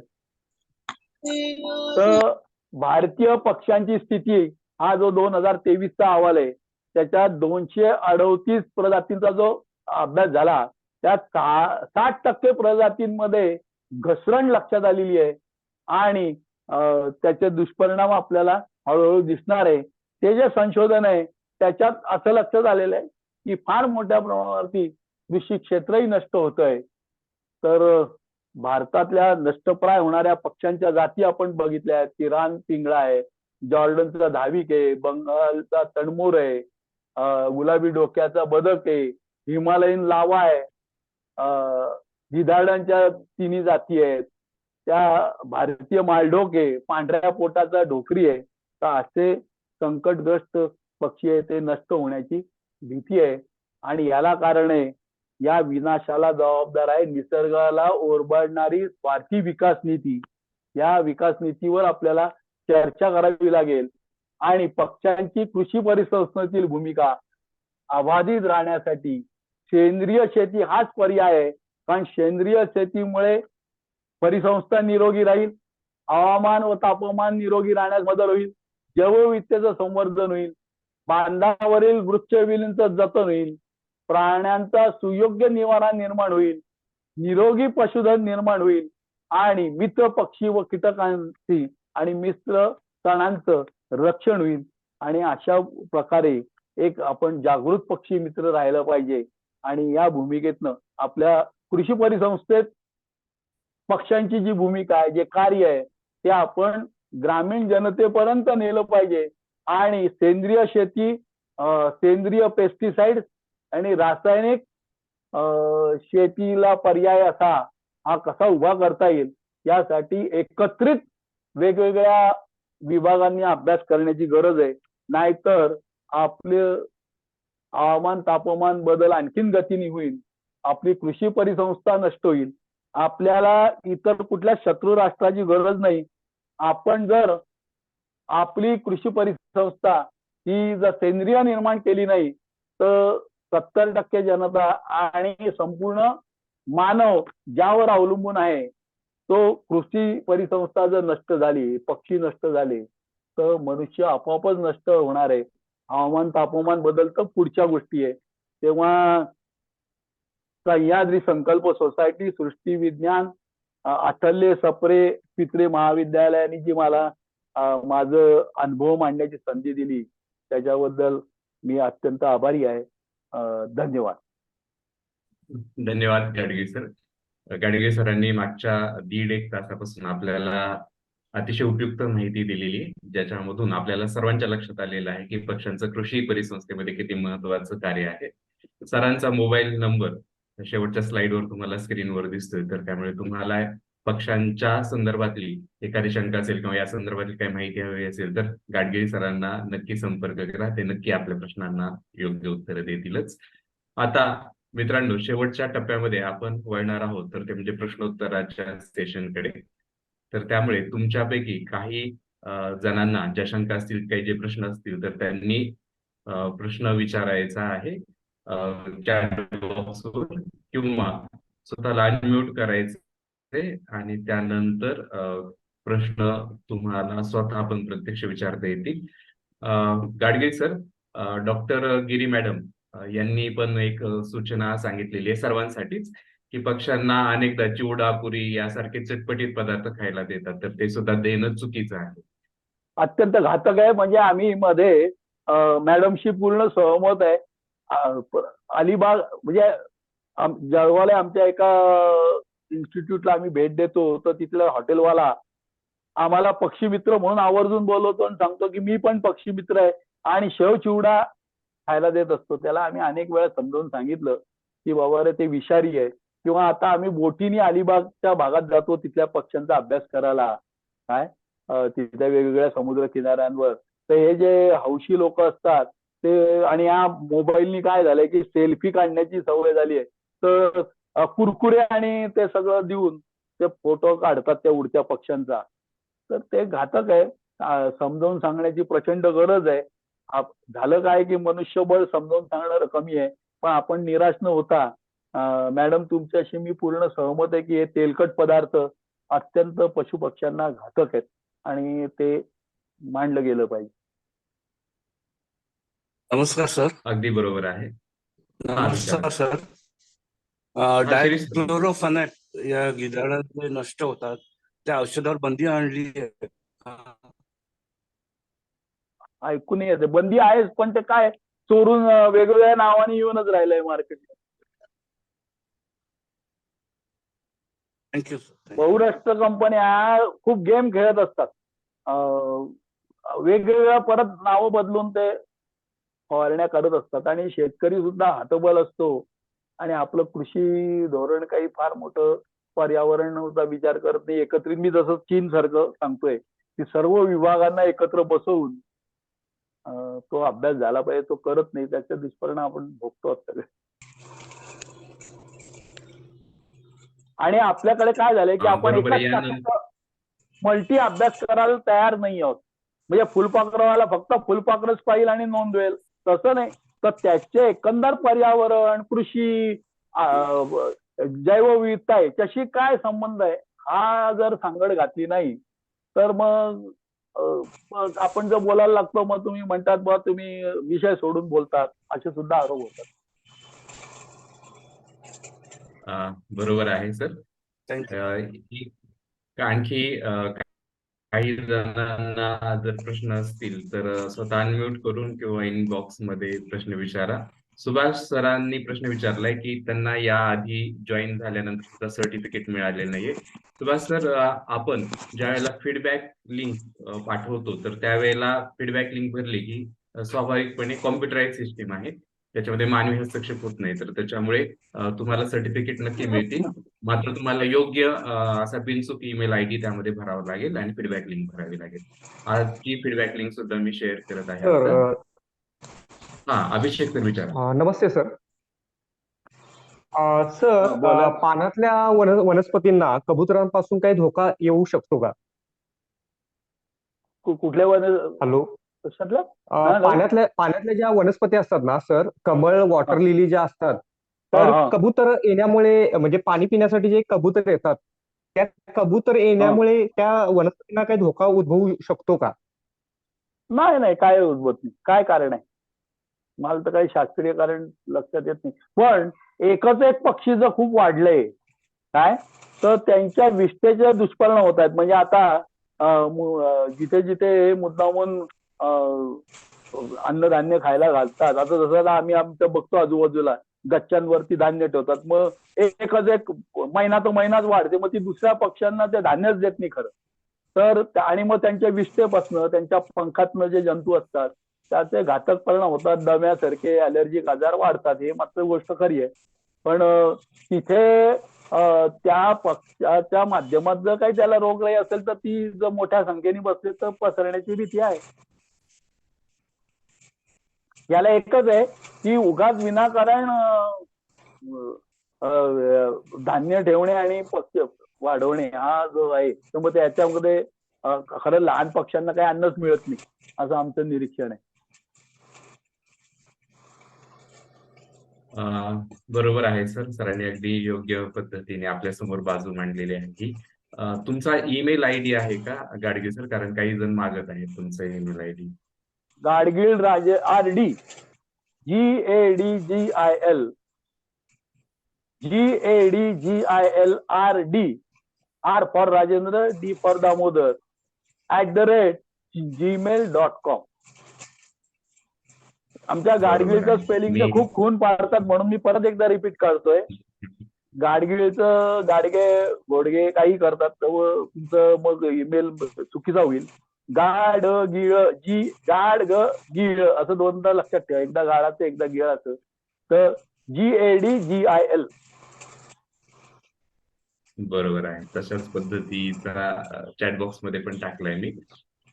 सुमन मॅडम म्हणतायत हे की जे बरोबर तुम्ही लिहिलेलं आहे गाडगीळ RD @gmail.com. हो हो, तेच. आणि मोबाईल नंबरही रिपीट करतो, 8999809416. बरोबर आहे. Thank you sir. सुमन मॅडम पण म्हणतात की गच्चीवर बागेत खूप छान पक्षी येतात पण इमारतीला धोकादायक आहेत, म्हणून सुद्धा काही सोसायटीमध्ये त्याचा विरोध होतो. ही पण त्यांनी समस्या मांडली. अगदी काही ठिकाणी होते असं सुद्धा.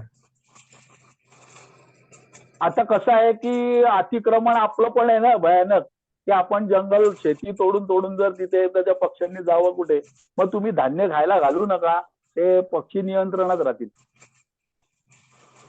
बरोबर आहे. किंवा ज्या अनेक ठिकाणी सोसायटीमध्ये सुद्धा सोसायटी दिसत नाही वगैरे म्हणून सुद्धा झाडं तोडली जातात, तर ती सुद्धा अतिशय चुकीची गोष्ट. हे पण काही जणांनी आपल्याकडे म्हणजे आपलं जे टाउन प्लॅनिंग आहे तेच अत्यंत चुकीचं आहे.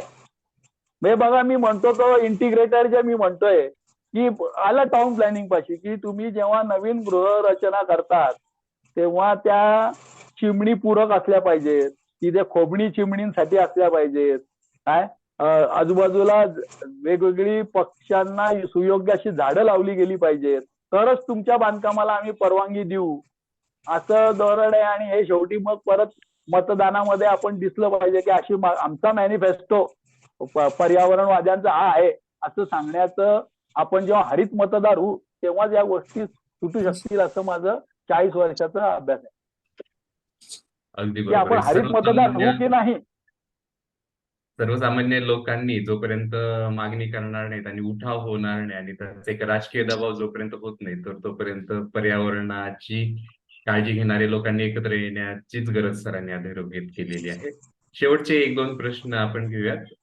कोणाला आणखी जर प्रश्न विचारायचा असेल तर डायरेक्ट अनम्यूट करून स्वतःला विचारता येईल. शिरीष सर यांनी प्रश्न विचारला आहे की रामगंगा हा कोणता पक्षी आहे? त्यानंतर मी विचारेन.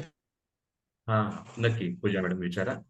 गाडगे सर एक प्रश्न मिनिट विचारलाय. एक मिनिट हा रामगंगाला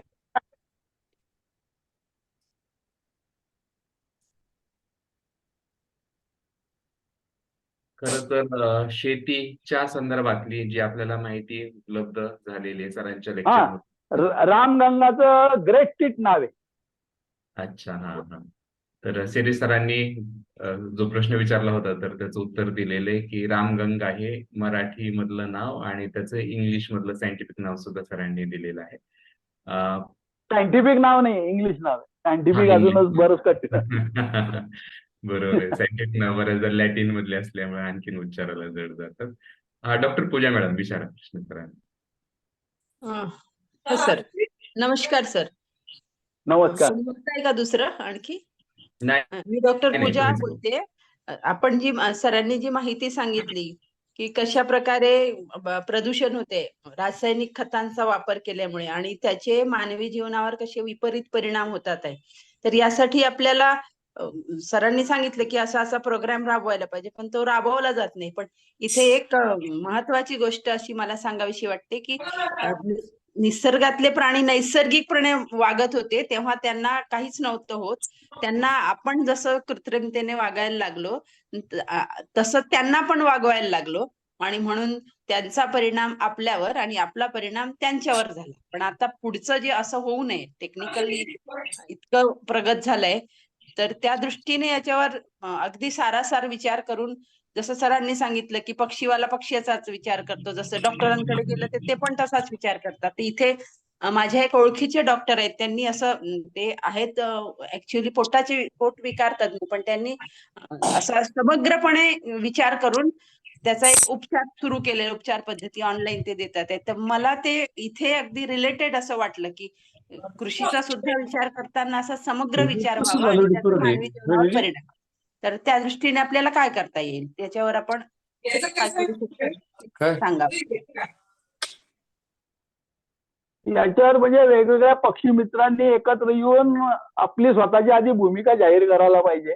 सगळ्या पक्षी मित्रांमध्ये, फुलपाखरू मित्रांमध्ये, वनस्पती जसं आपले तर वनस्पती शास्त्रज्ञ आहेत प्राध्यापक, तर एकत्र येऊन त्या वेगवेगळ्या विषयांवरती चर्चा करून आपला काही जाहीरनामा तयार करायला पाहिजे की नाही. बाबा आमची कृषी विषयक ही भूमिका आहे, उद्योग विषयक ही भूमिका आहे, 4 पदरी रस्ते करत असताना तिथे कुठले झाडं लावा. म्हणजे विकास तर हवा आहे, विकास नको आहे असा अर्थ नाहीये त्याचा ना.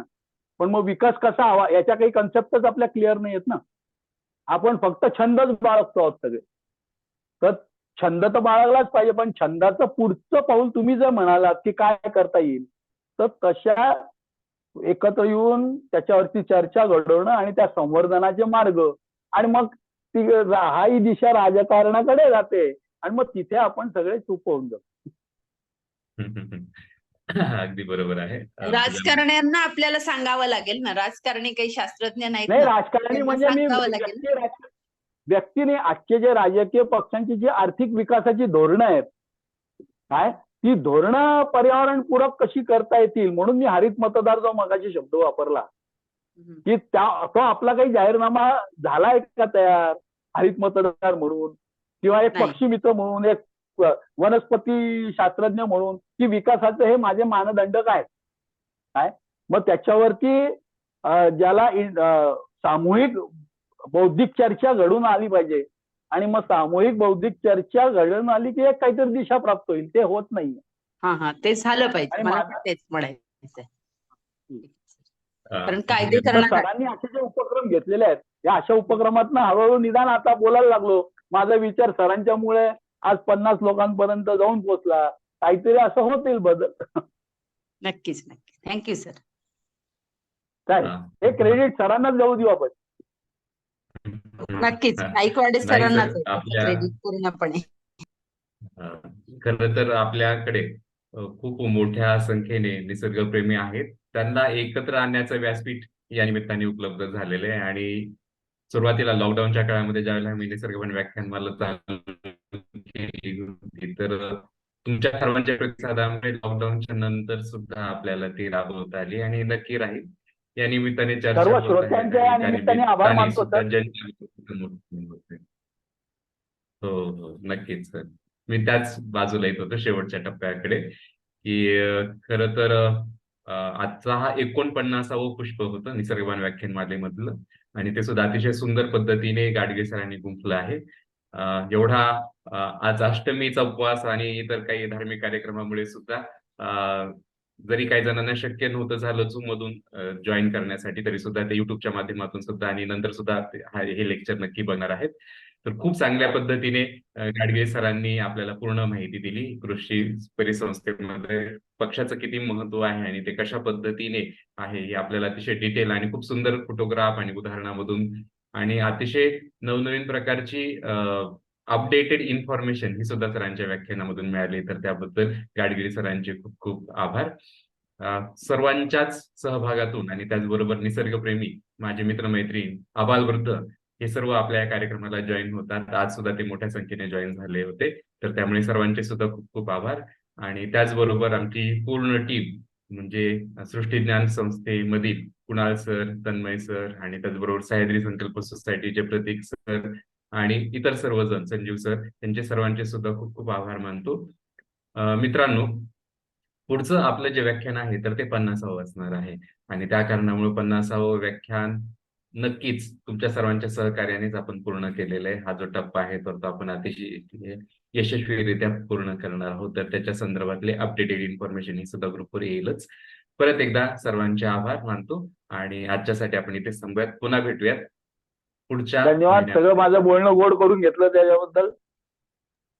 सर फीडबॅक खूप लिंक येईल खूप का फीडबॅक फॉर्म? हो पाठवू. हा फीडबॅक पाठवली आहे चॅट बॉक्स मध्ये आणि मी ग्रुपला सुद्धा बरं, share बरं. करतो. नक्की.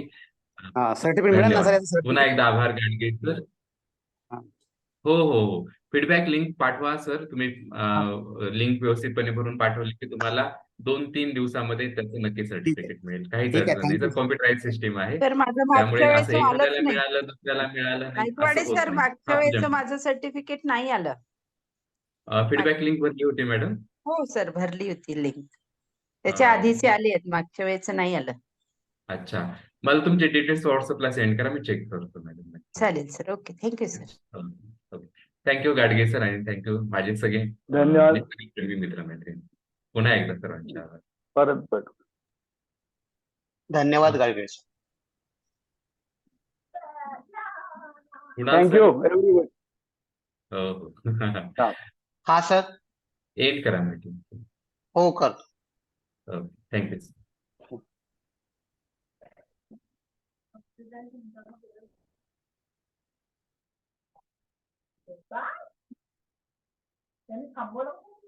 नाही बा.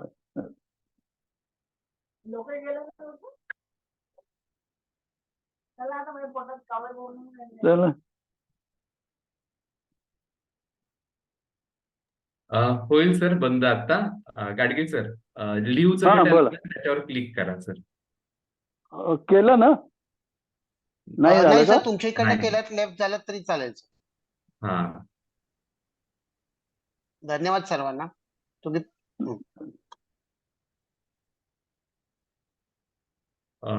तन्मय करू शकतील एंड असं आहे कुणाल सर की तुम्हाला जमू शकेल? बघतो, कारण काय आहे सर, मी लिव्ह केलं तर ते दुसरा जो होस्ट आहे ना त्याच्याकडे जाणार, त्यामुळे आपण लेफ्ट होऊ पटापट, बाकीच्यांनी पण लेफ्ट होते. हे इथे लिव्हच्या याच्यावरती हे देऊ का मी? येस येस हो हो येस सर, येस सर, ला येस सर, क्लिक करा sir. Yes sir, yes sir. Okay, thanks. झालं का लिव्ह झालं? नाही सर आणखी. नाही होते. अजून सर दिसताय लिव्ह करा. हा, थांबा. मी तर थांबा. टिक केलंय त्याच्यावरती.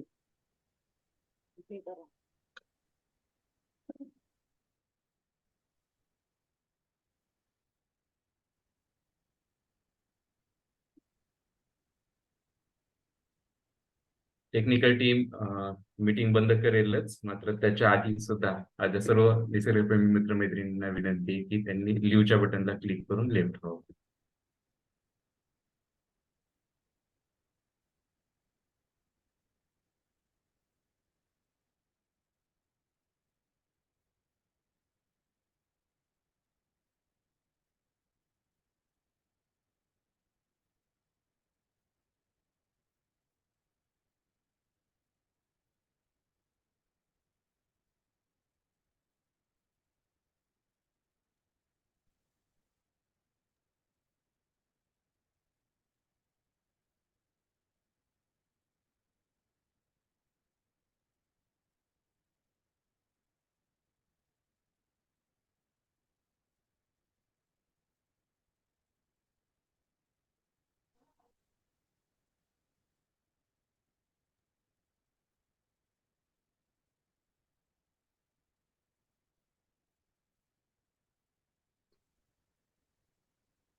कुणाल सर, हा सर.